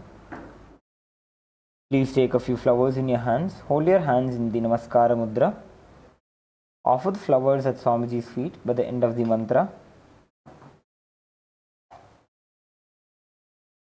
Nityanandam Paramasukhadam Kevalam Jnanamurtim Dvandvatitam Gaganasadrisham Tattvamasyadilaksham Ekam Nityam Vimalamachalam Sarvadhi Sakshibhutam Bhavatitam Trigunarahitam Sadgurum Tam Namami Nithyanandeshwara Paramashiva Samarambham Nithyanandeshwari Paramashiva Shakti Madhyamam Nithyananda Paryantam वन्दे गुरुपरम्परां ललाटे त्रिपुण्ड्रीनिटिलकृतकस्तूरीतिलकः स्फुरन्मालाधारस्फुरितकटिकौपी नवसनः दधानो दुस्तारं शिरसि फनिराजं शशिकलां प्रदीपः सर्वेषाम् अरुणगिरियोगी विजयते।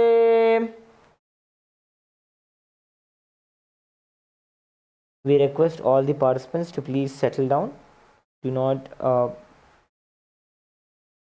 be restless and please settle down with your puja kits. Any of the items that you require will be provided to you.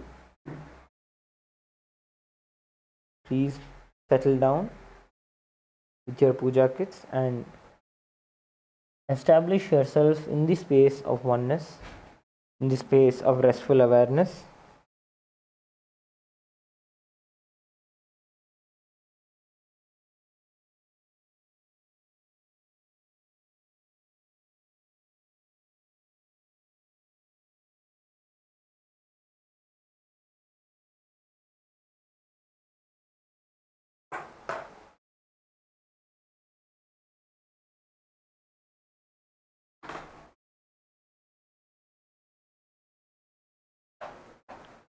We request all the participants to come into the space of listening. Let us now continue with the Pratyaksha Pada Puja.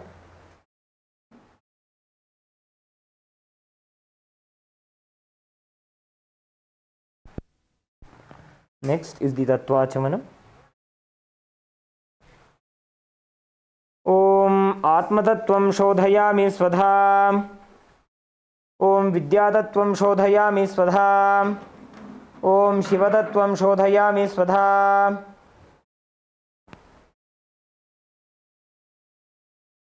Om Ham Hridayaya Namaha.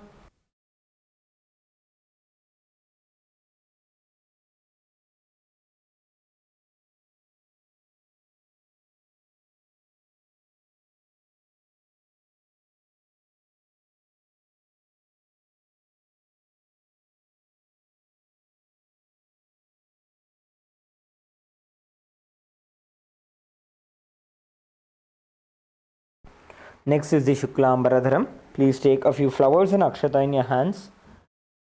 Clench your hands into the Mushti Mudra and tap the sides of the forehead along with the mantra. Om Shuklambaradharam Shashivaram Chaturbhujam Prasannavadanam Dhyayet Sarva Vignopashantaye. Next is the Pranayama, the inhalation, retention and the exhalation of the breath. Please perform the pranayama as we chant the Samhita mantras thrice. Om Hum Ishana Murdhaya Namam Him Tatpurusha Vaktraya Namam Hum Agara Hridaya Namam Him Amade Gukhya Namam Hum Satyajata Murtaya Namam Hamrdaya Namam Him Shirsaya Namam Hum Shikaya Namam Him Kauchaya Namam Hum Netribhyo Namam Astraya Namam Om Hum Ishana Murdhaya Namam Him Tatpurusha Vaktraya Namam Hum Agara Hridaya Namam Him Amade Gukhya Namam Hum Satyajata Murtaya Namam Hamrdaya Namam Him Shirsaya Namam Om Hum Shikaya Namam Him Kauchaya Namam Hum Netribhyo Namam Astraya Namam Om Hum Ishana Murdhaya Namam Him Tatpurusha Vaktraya Namam Hum Agara Hridaya Namam Him Amade Gukhya Namam Hum Satyajata Murtaya Namam Ham Hridaya Namam Him Shirsaya Namam Hum Shikaya Namam Him Kauchaya Namam Hum Netribhyo Namam Astraya Namam.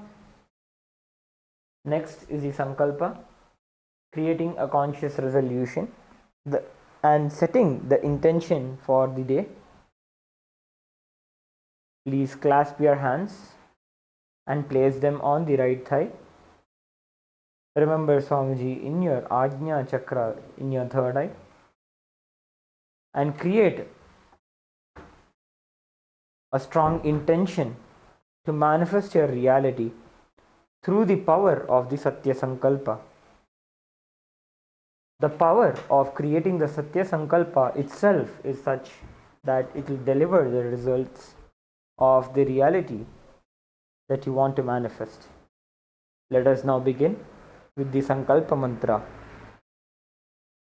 Om Mamopada Samast Duridakshaya Dvara Bhagavat Shri Nithyananda Paramashiva Prityartham Shri Nithyanandeshwari Paramashiva Shakti Sameta Shri Nithyanandeshwara Paramashiva Prityartham Cha Shubhe Shobhane Muhurte अद्य ब्रह्मणः द्वितीयपरार्धे श्रीश्वेतवराहकल्पे वैवस्वतमन्वन्तरे 28तमे नित्ययुगे प्रथमे पादे जम्बूद्वीपे भारतवर्षे भरतखण्डे मेरोः दक्षिणे पार्श्वे शकाब्दे अस्मिन् वर्तमाने व्यवहारिके प्रभवादीनां षष्ट्याः संवत्सराणां मध्ये शुभनाम संवत्सरे शुभायने शुभऋतौ शुभमासे शुभपक्षे शुभतिथौ शुभवासरयुक्तायां शुभनक्षत्र शुभयोग शुभकरण एवं गुणविशेषणविशिष्टायाम् अस्यां शुभतिथौ श्रीकैलासोन्नतद्वादशान्तश्यामलापीठारूढ श्रीमीनाक्षीसुन्दरेश्वराभिन्नस्वरूप परशिवपुत्ररत्नकुमार गुरुमन्यतुल्यावतार श्रीपार्वतीस्थन्यपानलब्धदिव्यज्ञानविश्रुत सकलनिगमागमसारभूतद्राविडवेदप्रवक्त्रे श्रीमत्परमशिवकरुणासमधिगतमुक्तामयचतुरश्रयान् गीयमानछत्रचामर श्रीचिह्नकाहलादि समस्तबिरदावल्यलङ्कृत ज्ञानविज्ञानचक्रवर्ती सर्वजनसङ्घ सद्यो निर्वाण दीक्षाव्ययापवर्गवर्ष विश्रानजीमूत परमतकलभकेसरी शैवसिद्धान्तस्थापनाचार्य श्रीराजाधिराजपाण्ड्यमहाराजगुरु क्षपणशाक्यादिमहान्धकारनिवारणज्ञानभानु वीक्षणानर्हार्हध्वजोच्छेदनपूर्वक श्रीमद् ऋषभध्वजस्थापक शैवसमयकर्त्रे सर्वज्ञपीठारूढ श्रीजगद्गुरु श्रीज्ञानसम्बन्धदेशिकस्वामि वागीशसुन्दरमाणिक्यवाचकस्वामिनाम् अवतारभूत श्रीज्ञानसम्बन्धस्वामि पुनरुद्धृत श्यामलापीठ सर्वज्ञपीठ त्रिनवद्युत्तरद्विशततमगुरुमहासन्निधान नित्योत्सव नित्यमङ्गल नित्यकल्याण नित्यरचित कैलास परम्परागत आदिकैलास नित्यानन्दपीठ महासंस्थान महासिंहासनपीठ कर्त्रे साक्षात् श्री परमशिव समुद्भूत कैलास परम्परागत वैवस्वतमनु इक्ष्वाकु हरिश्चन्द्र भगीरथ श्रीरामचन्द्र शूरसेन इत्यादि अनवच्छिन्न सार्वभौम चक्रवर्ती परम्परागत चतुष्षष्टि योगिनी मंडित चतुष्षष्टि संप्रदाय प्रवर्तक मनुधर्म शासन सूर्यवंश प्राप्त सर्वज्ञपीठ सुरांगी साम्राज्य मूर्धाभिषिक्त चूड़ामणि साक्षात् श्री परमशिव समुद्भूत कपिल महागुरु पुनरुद्धृत महानिर्वाणी पीठ अष्टोत्तर सहस्र श्री महामंडलेश्वर साक्षात् श्री परमशिव समुद्भूत श्री महागणपति समारंभ अनवच्छिन्न पीठाधीश्वर गुरु परंपरा प्राप्त अटल पीठ अष्टोत्तर सहस्र श्री अटल पीठाधीश्वर धर्म मुक्ति स्वर्गपुर स्वर्णपीठ त्रयोविंश गुरु महासन्निधान कैलास परंपरागत आदिपीठ सर्वज्ञपीठ जगद्गुरु श्री कैलास पुनरुद्धारक श्री कैलास परमाचार्य श्रीमत्परमहंस परिव्राजकाचार्य वर्य सच्चिदानंद नवस्वरूप श्रोत्रिय ब्रह्मनिष्ठ श्रीमज्जगद्गुरु श्रील श्री भगवत् श्री नित्यानंद परमशिव श्री ज्ञान संबंध देशिक परमाचार्य स्वामिनां प्रीत्यर्थं तेषां पादारविन्दयोः भक्ति सिद्ध्यर्थं गुरुकृपा कटाक्ष सिद्ध्यर्थं क्षेम स्थैर्य वीर्य विजय आयुरारोग्य ऐश्वर्यानाम् अभिवृद्ध्यर्थं धर्मार्थ काम मोक्ष चतुर्विध फल पुरुषार्थ सिद्ध्यर्थं समस्त दुरितोपशान्त्यर्थं समस्त मंगल अवाप्त्यर्थं भगवत् श्री नित्यानंद परमशिव प्रसादेन सकुटुम्बस्य ज्ञान वैराग्य जीवन मुक्ति प्राप्त्यर्थं श्री नित्यानंदेश्वरी परमशिव शक्ति समेत श्री नित्यानंदेश्वर परमशिव अवतार भूत श्री सर्वदेव देवी स्वरूप भगवत् श्री नित्यानंद परमशिव प्रत्यक्ष पाद पूजां करिष्ये श्री नित्यानंदेश्वरी परमशिव शक्ति समेत श्री नित्यानंदेश्वर परमशिव पूजां च करिष्ये. Now please drop the flowers and akshata onto your right hand side and rinse your hand with an uddarni of water. Om apa upasprishya. Next is the ghantanada. Please take the bell in your left hand, hold it at the level of your heart center and ring the bell along with the mantra. Om आगमार्थं तु देवानां गमनार्थं तु राक्षसां घण्टानादं करोम्यादौ देवताह्वानलाञ्छनं घण्टादेवताभ्यो नमः. Next is the offering of the Manasa Puja.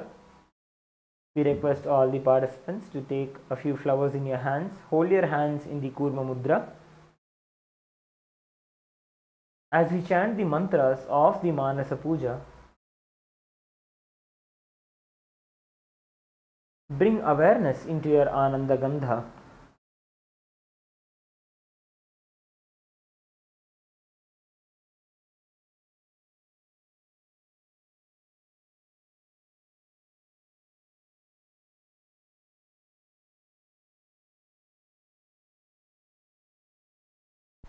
Remembering Swamiji here. Make all the offerings, the upacharas, to him in your inner space. May it be the offering of seat, the asanam. May it be offering of the vadyam, the offering of water to wash his feet. Perform all the upacharas to him in your inner space. Let us now enter into the Manasa Puja. The meaning of the mantra we will chant now is: I offer a seat in the lotus of my heart, which is anointed with the nectar from the 1,000-petaled lotus. I offer water for washing the feet, and I offer my mind as the traditional bouquet. With that same nectar, I offer water for sipping and bathing. The element of space becomes the clothing, and the essence of fragrance becomes the perfume. Let the mind be offered as a flower, and the life breath become the incense. The element of tejas, the self-effulgent light, becomes the lamp, and the ocean of nectar becomes the food offering.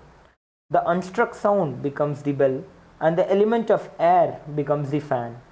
The 1,000-petaled lotus becomes the umbrella, and the principle of sound becomes the song. All the activities of the senses and the restlessness of the mind become the dance. I offer the garland of lotuses and various kinds of flowers as a beautiful girdle.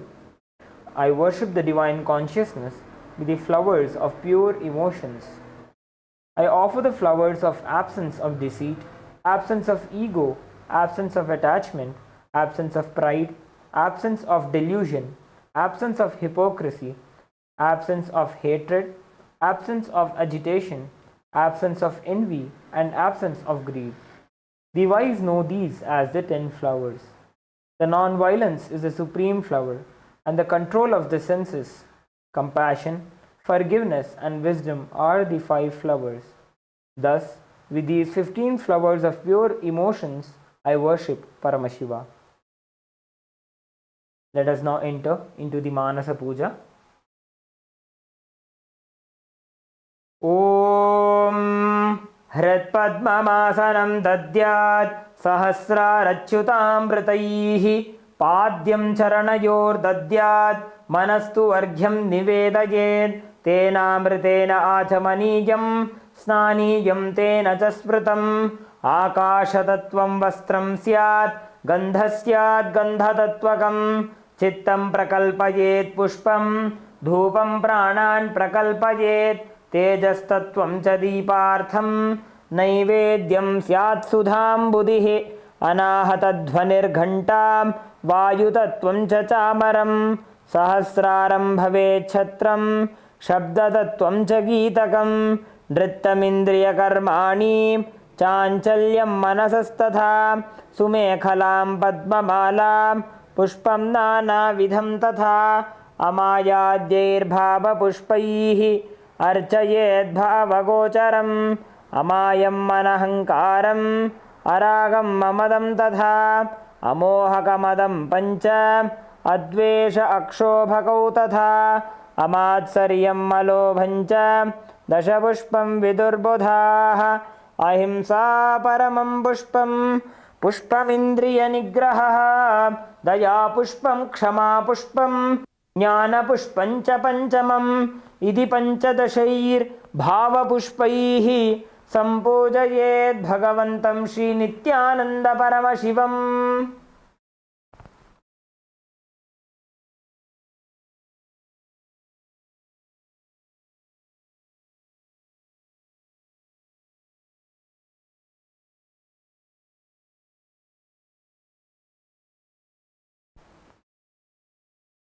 Now we'll enter into the Upachara Puja. The first is the offering of the asanam, the offering of the seat. Now please take some akshata in your hands and offer it at Swamiji's feet by the end of the mantra. Asanam Om Sarvabhutantarasthaya Sarvabhutantaratmane Kalpayamyupaveshartham asanam te namo namaha. Om Hrim Idam Suvarnasanam Sarvadevadevi Swarupaya Bhagavate Shri Nithyananda Paramashivaya Namaha. Next is the offering of Swagatam, the offering of welcoming Swamiji. Now please take a few flowers in your hands and offer it to Swamiji's feet by the end of the mantra.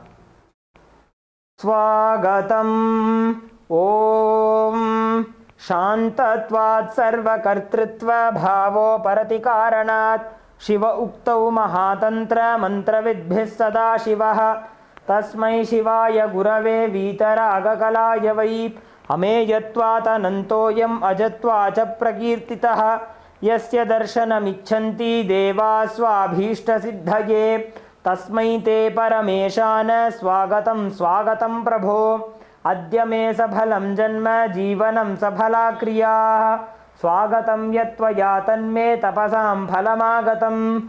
Om Hrim Sarvadeva Devi Swarupa Bhagavat Shri Nithyananda Paramashiva Swagatam Suswagatam Te. Next is the offering of Padyam, the offering of water for washing Swamiji's feet. Now please take an udarni of water and offer it at Swamiji's feet by the end of the mantra. Padyam Om Yad Bhakti Lesha Samparkat Paramananda Samplavaha Tasmai Te Parameshana Padyam Shuddhaya Kalpaye.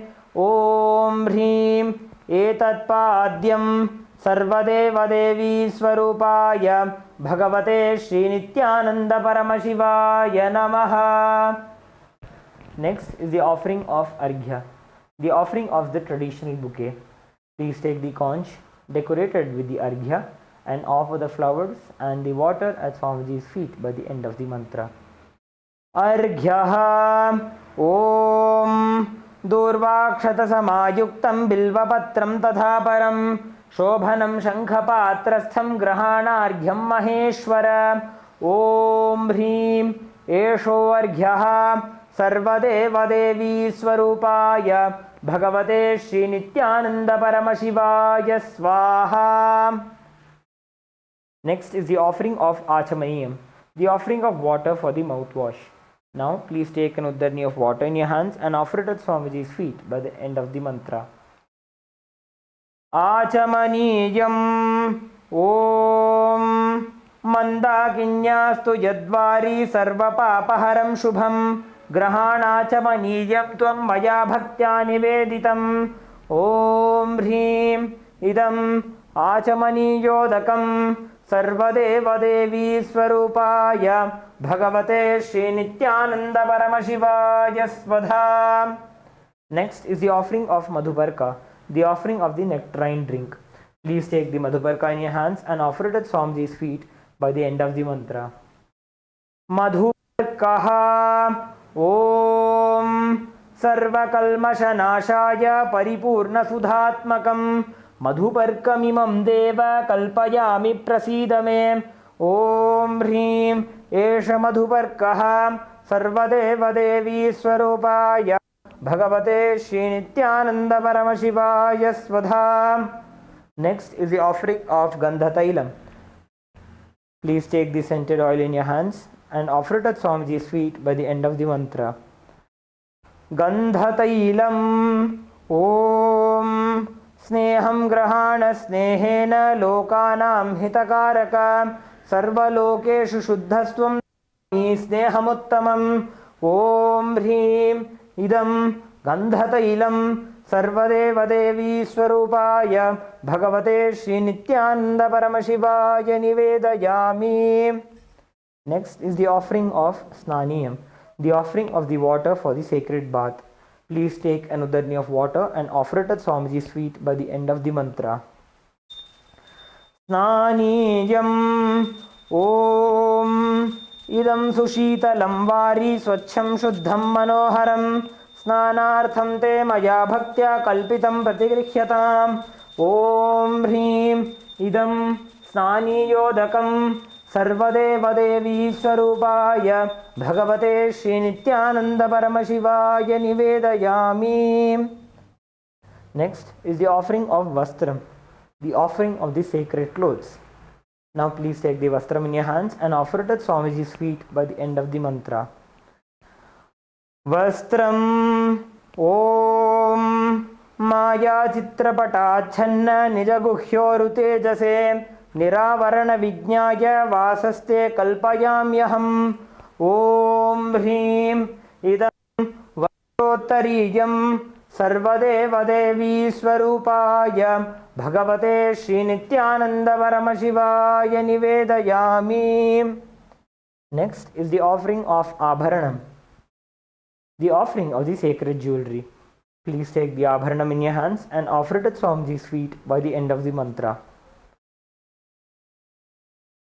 Abharanam Om Swabhava Sundarangaya Nana Shaktyashrayayate Suvarnam Bhushanam Tubhyam Kalpayami Prasidame Om Hrim Idam Suvarnabharanam Sarvadevadevi Swarupaya Bhagavate Shri Nithyananda Paramashivaya Nivedayami. Next is the offering of Gandha, the offering of the sandalwood paste. Please take the sandalwood paste in your right hand ring finger and offer it onto Swamiji's feet along with the mantra.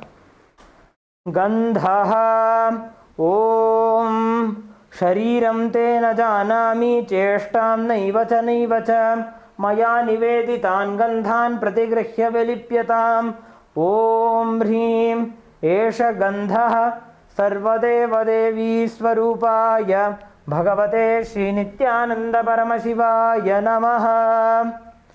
Next is the offering of Pushpam, the offering of the fragrant flowers. Please take a few flowers smeared with sandalwood paste in your hands and offer the flowers at Swamiji's feet by the end of the mantra. Pushpam Om Turijavana Sampannam Nana Gunamanoharam Ananda Saurabham Pushpam Grihyatam Idamuttamam Om Hrim Etani Sachandana Pushpani Sarvadevadevi Swarupaya Bhagavate Shri Nithyananda Paramashivaya Vaushate. Next is the offering of the Bilva Patram, the offering of the Bilva leaves. Please take a few Bilva leaves smeared with sandalwood paste in your hands and offer the Bilva leaves at Swamiji's feet by the end of the mantra. Bilva Patram Om Amritodbhavam Shri Vriksham Shankarasya Sada Priyam Bilva Patram Prayachami Pavitram Te Sureshwara Om Hrim Etani Sachandana Bilva Patrani Sarvadeva Devi Swarupaya Bhagavate Shri Nithyananda Paramashivaya Vaushate. Next is the offering of the Tulasi Patram, the offering of the Tulsi leaves. Please take a few Tulsi leaves smeared with sandalwood paste in your hands and offer them at Swamiji's feet by the end of the mantra. Tulasi Patram Om Namaste Bahurupaya Varadamurtaye Paramatmane Swaha Om Hrim Idam Sachandana Tulasi Patram Sarvadeva Devi Swarupaya Bhagavate Shri Nithyananda Paramashivaya Namaha.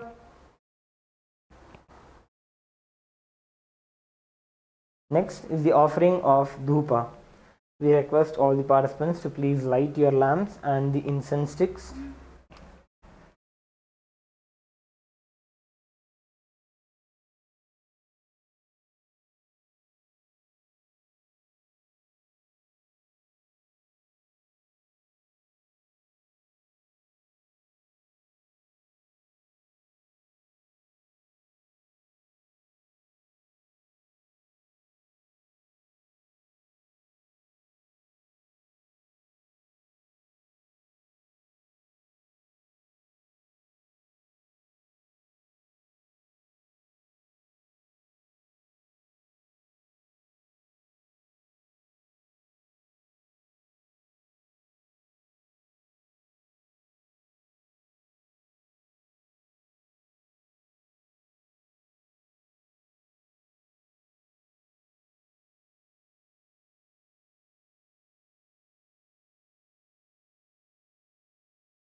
Now please take the incense sticks in your hands and slowly wave them towards Swamiji along with the mantra, and please ring the bell as you do so. Dhupaha Om Vanaspatiraso Divyo Gandhadhyastu Manoharaha Agreya Sarvadevanam Dhupoyam Pratigrihyatam Om Hrim Esha Dhupaha Sarvadevadevi Swarupaya Bhagavate Shri Nithyananda Paramashivaya Namaha. Next is the offering of Deepa, the offering of the lit lamp. Please take the Deepa in your hands and slowly wave it towards Swamiji along with the mantra.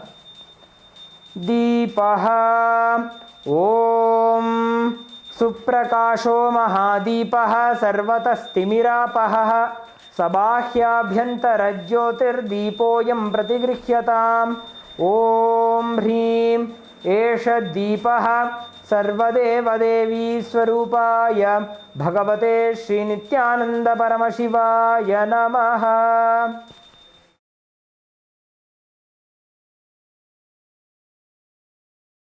Next is the offering of Naivedyam. Now please take an uddani of water, hover it clockwise over the Naivedyam and offer it at Swamiji's feet by the end of the mantra, and please ring the bell as you do so. Naivedyam Om Naivedyam Vividham Deva Sharkaradi Vinirmitam Maya Niveditam Bhaktya Grahana Parameshwara Om Hrim Idam Shopakarana Naivedyam Sarvadeva Devi Swarupaya Bhagavate Shri Nithyananda Paramashivaya Nivedayami.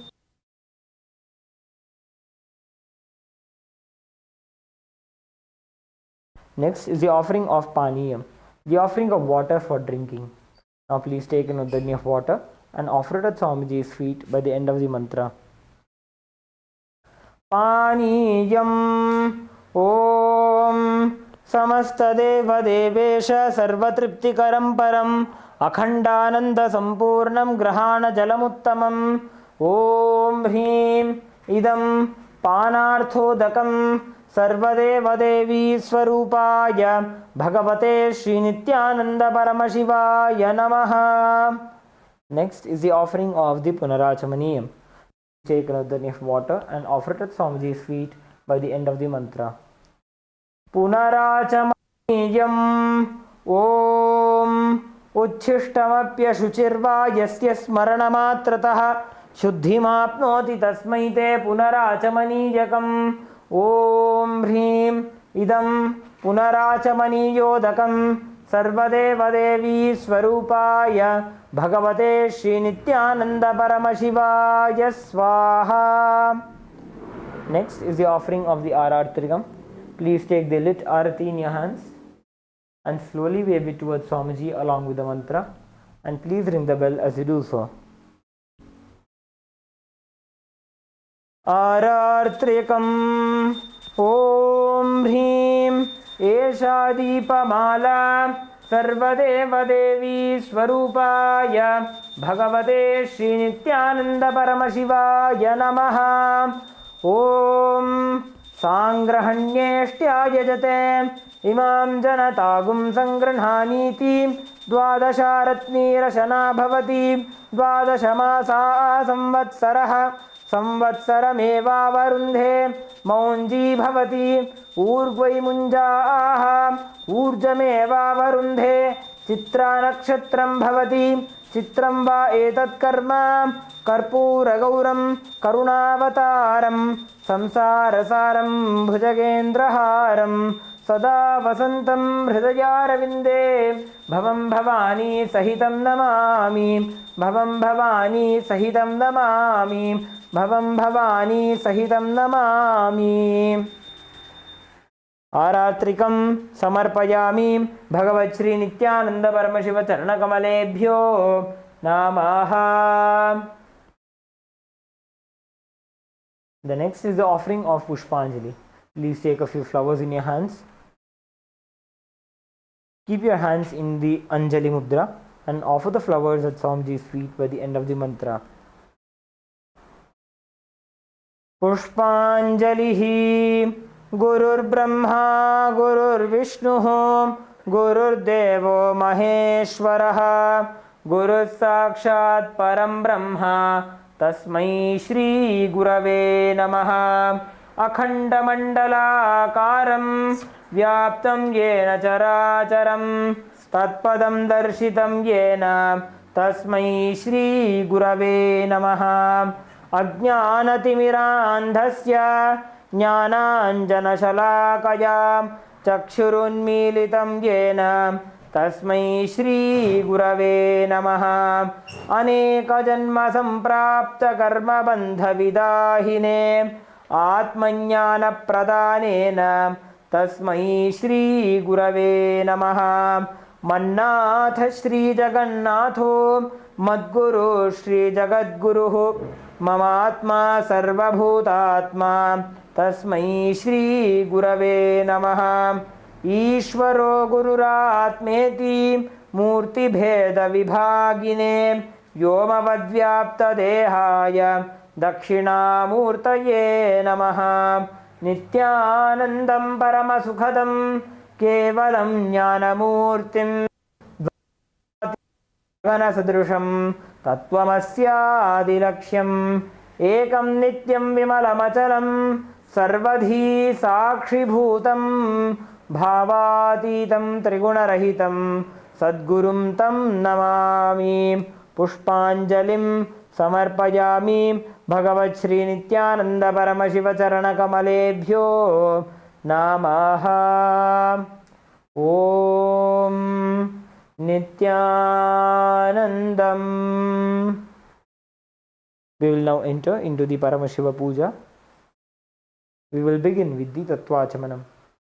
Om Atma Tattvam Shodhayami Svadha. Om Vidya Tattvam Shodhayami Svadha. Om Shiva Tattvam Shodhayami Svadha.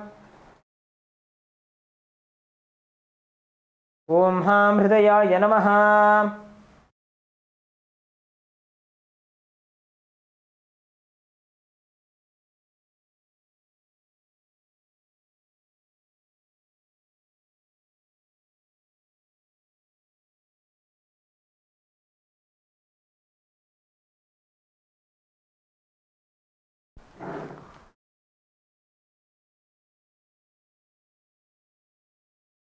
We will now be performing the Sakalikaranam.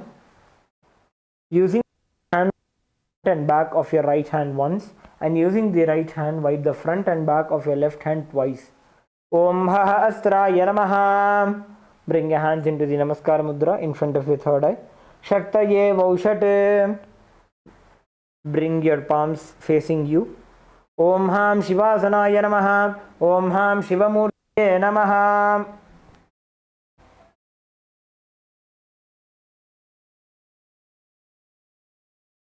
Now, touch the thumbs to the tip of the little fingers and slowly move the thumbs down. Om Ham Sadhyo Jata Murtaye Namaha. Touch the thumbs to the tip of the and slowly move your thumb down. Om Him Vamadeva Guhyaya Namaha. Touch the tip of the fingers and slowly move your thumb down. Om Aghora Hridayaya Namaha. Touch the tip of the index finger and slowly move your thumb down. Om Hem Tatpurusha Vaktraya Namaha. Touch the tip of the thumbs with the index fingers and slowly move your index fingers down. Om Haya Namaha. Bring the thumbs to the center of the respective palm. Om Ham Hum Vidyadehaya Namaha. Bend the index, middle and ring fingers such that they touch the center of the palm. Om Hum Netrebhyo Namaha. Again, touch the thumbs to the center of the respective palm. Om Ham Hum Shivaya Namaha. Now touch the tip of the little fingers and slowly move your thumbs down. Om Ham Hridayaya Namaha. Touch the tip of the ring fingers and slowly move your thumbs down. Om Him Shirase Namaha. Touch the tip of the middle fingers and slowly move your thumb down. Om Hum Shikhaye Namaha. Touch the tip of the index fingers and slowly move your thumb down. Om Haim Kavachaya Namaha. Touch the tip of the index fingers to the tip of the thumb and slowly move your index fingers down. Om Ha Astraya Namaha. Bring your hands into the Mushti Mudra. Rotate them around each other once. Om Haim Kavachaya Hum. Now bring your hands into the Namaskara Mudra. Om Ham Shivaya Vaushat. Now again bring your palms facing you.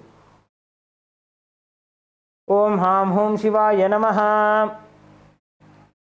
Now with the tip of the index finger, with the tip of the ring finger and thumb joined together, touch your Anandagandha. Om Ham Shivasanaya Namaha. Om Ham Shivamurtaye Namaha. Now with the little finger and thumb joined together, touch the respective knees. Om Ham Sadyojata Murtaye Namaha. With the right hand ring finger and thumb joined together, touch the navel center. Om Him Vamadeva Gukhya Namaha. With the middle finger and thumb joined together, touch the heart center. Om Hum Aghora Hridaya Namaha. Touch with the index finger and thumb joined together, touch the upper lip.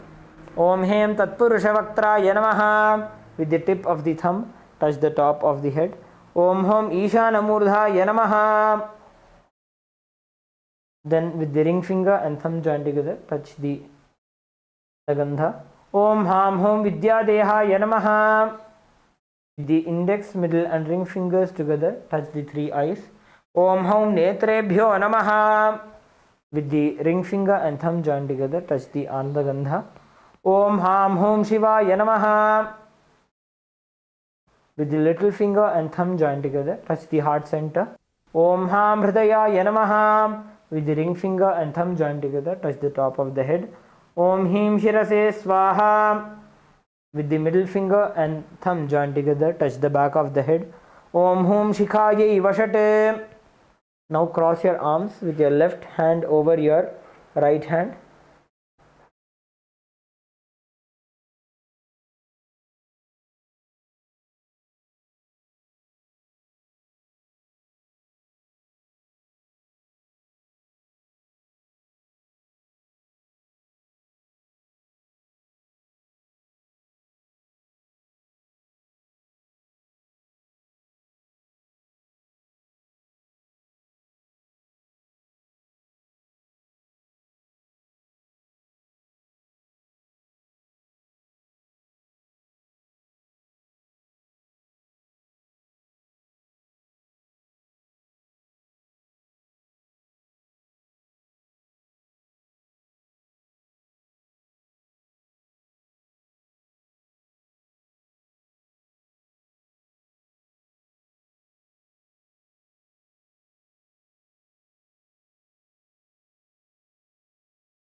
bless you all.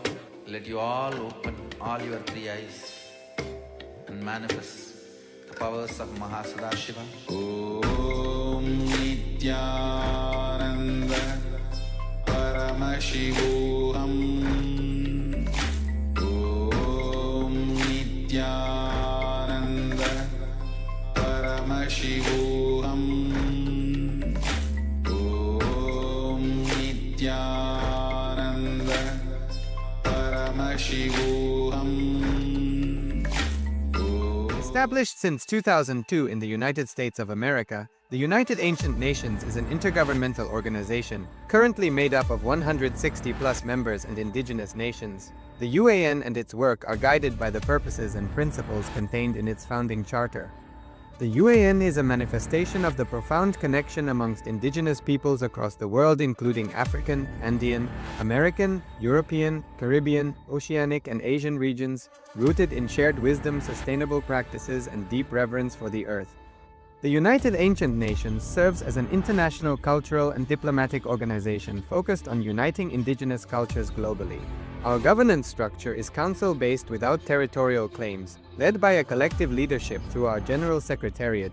As a non-state entity with UN-style advocacy, we focus on several key areas: cultural and digital heritage preservation, indigenous diplomacy, revival of indigenous knowledge systems to solve humanity's problems, global peace, environmental preservation, health and wellness, sustained economic development, indigenous and cultural tourism. While the UAN represents numerous indigenous cultures, the United States of KAILASA serves as the first indigenous nation specifically for Hindus. KAILASA's mission is focused on the revival of the ancient enlightened Sanatana Hindu civilization, with a formal governance structure including a head of state, ministers, and ambassadors. Under the leadership of SPH, Supreme Pontiff of Hinduism, Bhagavan Nithyananda Paramashivoham, KAILASA has achieved recognition as a sovereign subject of international law, possessing distinctive attributes of juridical statehood. The United States of KAILASA is the main sponsor of the proposed UAN headquarters. This initiative would bring forth an estimated $100 million in revenue for the host country through summits, conferences, tourism, and development projects. The proposed UAN headquarters would represent the world's indigenous nations and peoples through its architectural design. It would blend the best of all worlds, featuring top modern architecture, the highest green building standards, and ancient Vastu architectural principles. This headquarters would serve as a central hub for indigenous diplomacy, cultural preservation, and collaborative efforts towards sustainable development and global peace. Through this initiative, we aim to create a dignified platform for indigenous leadership rooted in ancestral wisdom, cultural legitimacy, and collaborative innovation, enhancing global dialogue and regional stability. The establishment of the UAN headquarters would position a host country at the forefront of a global movement promoting indigenous wisdom while creating significant economic opportunities for the nation and its people.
Established since 2002 in the United States of America, the United Ancient Nations is an intergovernmental organization, currently made up of 160+ members and indigenous nations. The UAN and its work are guided by the purposes and principles contained in its founding charter.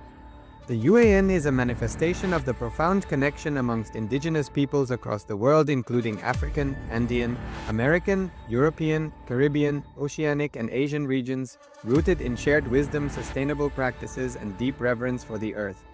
The United Ancient Nations serves as an international cultural and diplomatic organization focused on uniting indigenous cultures globally. Our governance structure is council-based without territorial claims, led by a collective leadership through our General Secretariat. As a non-state entity with UN-style advocacy, we focus on several key areas: cultural and digital heritage preservation, indigenous diplomacy, revival of indigenous knowledge systems to solve humanity's problems, global peace, environmental preservation, health and wellness, sustained economic development, indigenous and cultural tourism. While the UAN represents numerous indigenous cultures, the United States of KAILASA serves as the first indigenous nation specifically for Hindus. KAILASA's mission is focused on the revival of the ancient enlightened Sanatana Hindu civilization, with a formal governance structure including a head of state, ministers, and ambassadors. Under the leadership of SPH, Supreme Pontiff of Hinduism, Bhagavan Nithyananda Paramashivoham, KAILASA has achieved recognition as a sovereign subject of international law, possessing distinctive attributes of juridical statehood.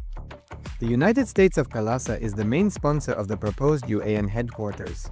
This initiative would bring forth an estimated $100 million in revenue for the host country through summits, conferences, tourism, and development projects.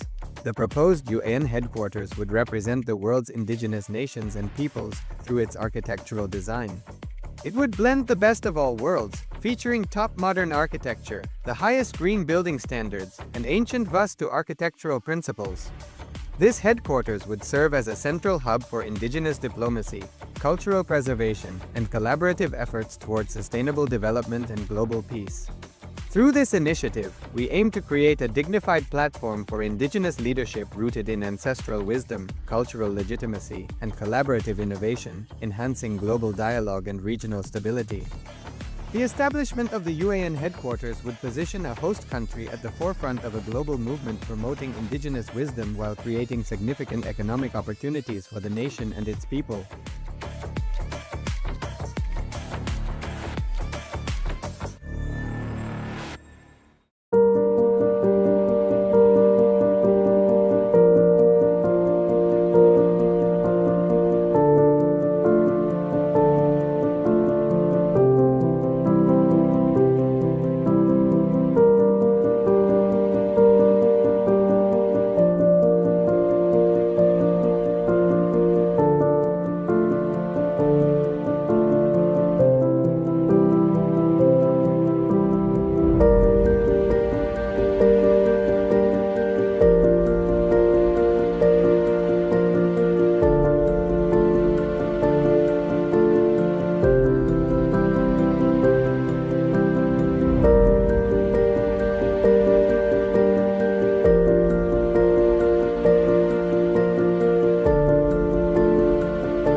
नित्यानन्दम् परमसुखदम् केवलम् ज्ञानमूर्तिम् द्वन्द्वातीतम् गगनसदृशम् तत्त्वमस्यादिलक्ष्यम् एकम् नित्यम् विमलमचलम् सर्वधी साक्षिभूतम् भावातीतम् त्रिगुणरहितम् सद्गुरुम् तम् Namami.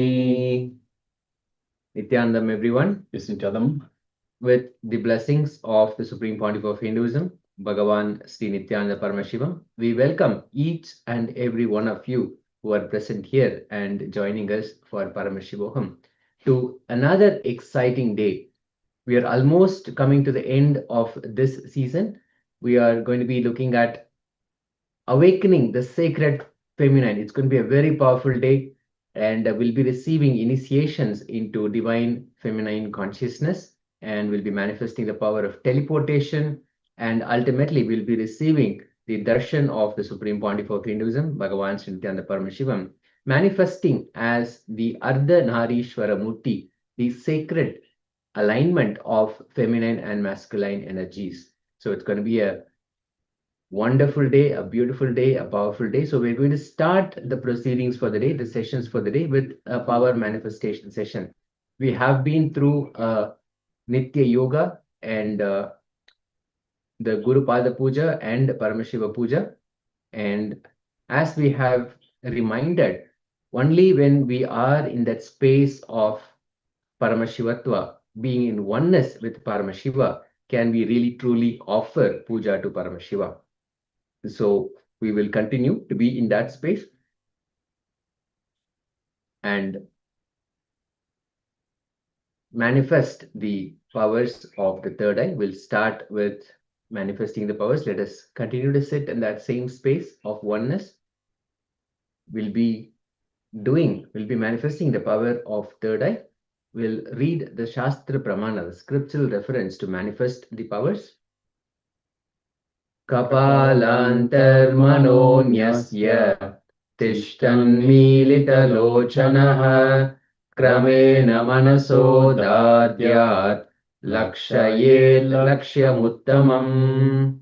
The translation says, by fixing the mind on the inner space within the crown center and sitting stably without any movement, having the eyes closed, in succession, by that stability of the mind and inner space, one directly sees the ultimate goal beyond the sight, having the vision beyond the sight that reveals any object or place, attaining the space of oneness with the source Paramashiva.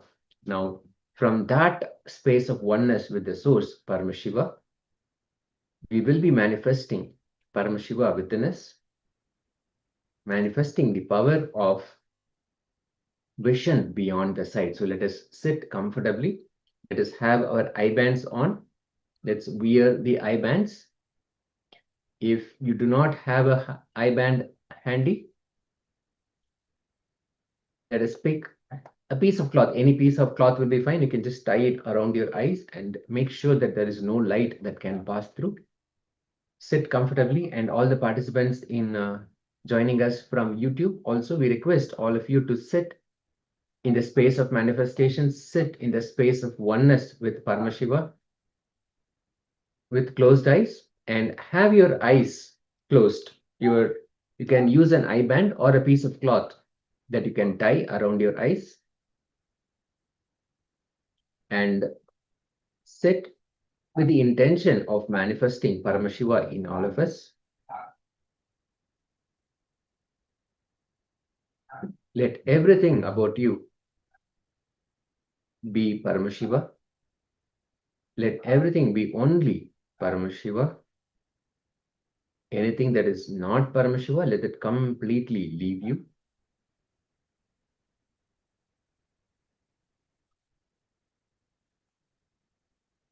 Visualize the form of Bhagavan Sri Nithyananda Paramashiva in your inner space, invoking his presence and deeply connecting with him.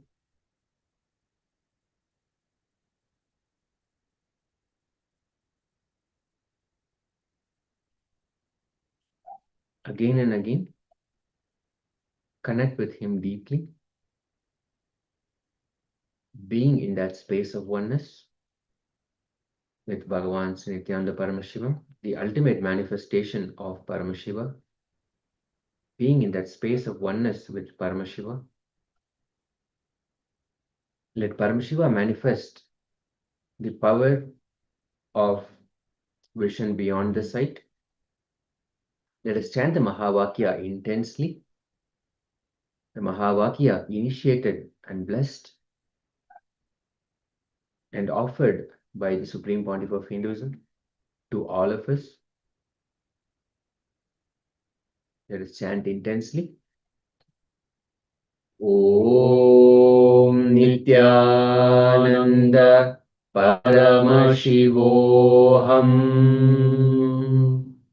Om Nithyananda Paramashivoham. Om Nithyananda Paramashivoham. Chant intensely. The image is being projected now. Let us start. Paramashivoham.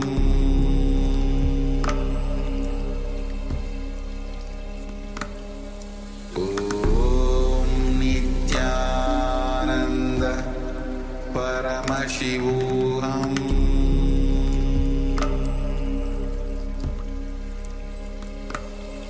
Om Nithyananda Paramashivoham. Paramashivoham.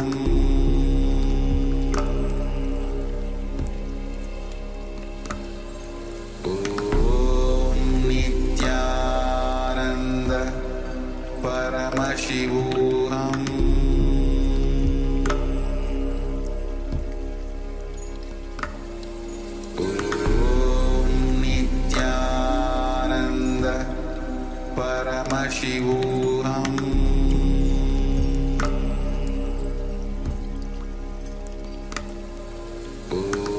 Om Nithyananda Paramashivoham.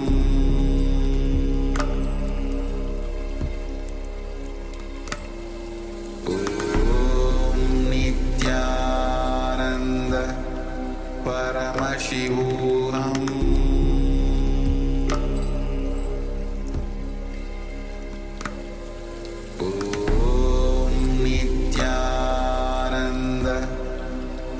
Paramashivoham. Om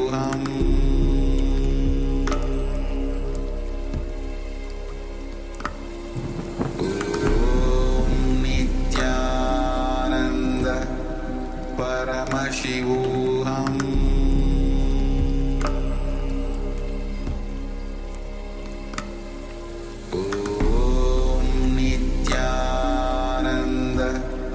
Paramashivoham.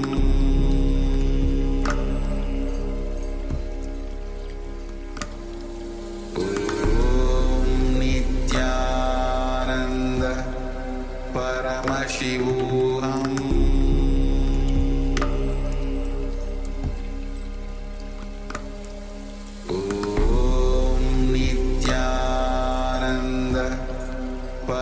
Paramashivoham. Om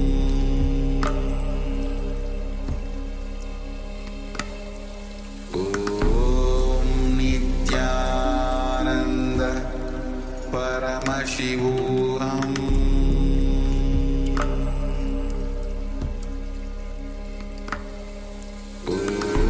Om Nithyananda Paramashivoham.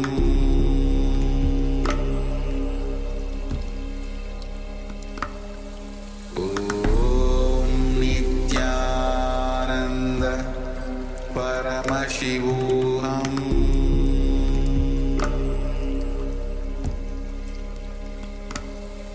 Om Nithyananda Paramashivoham.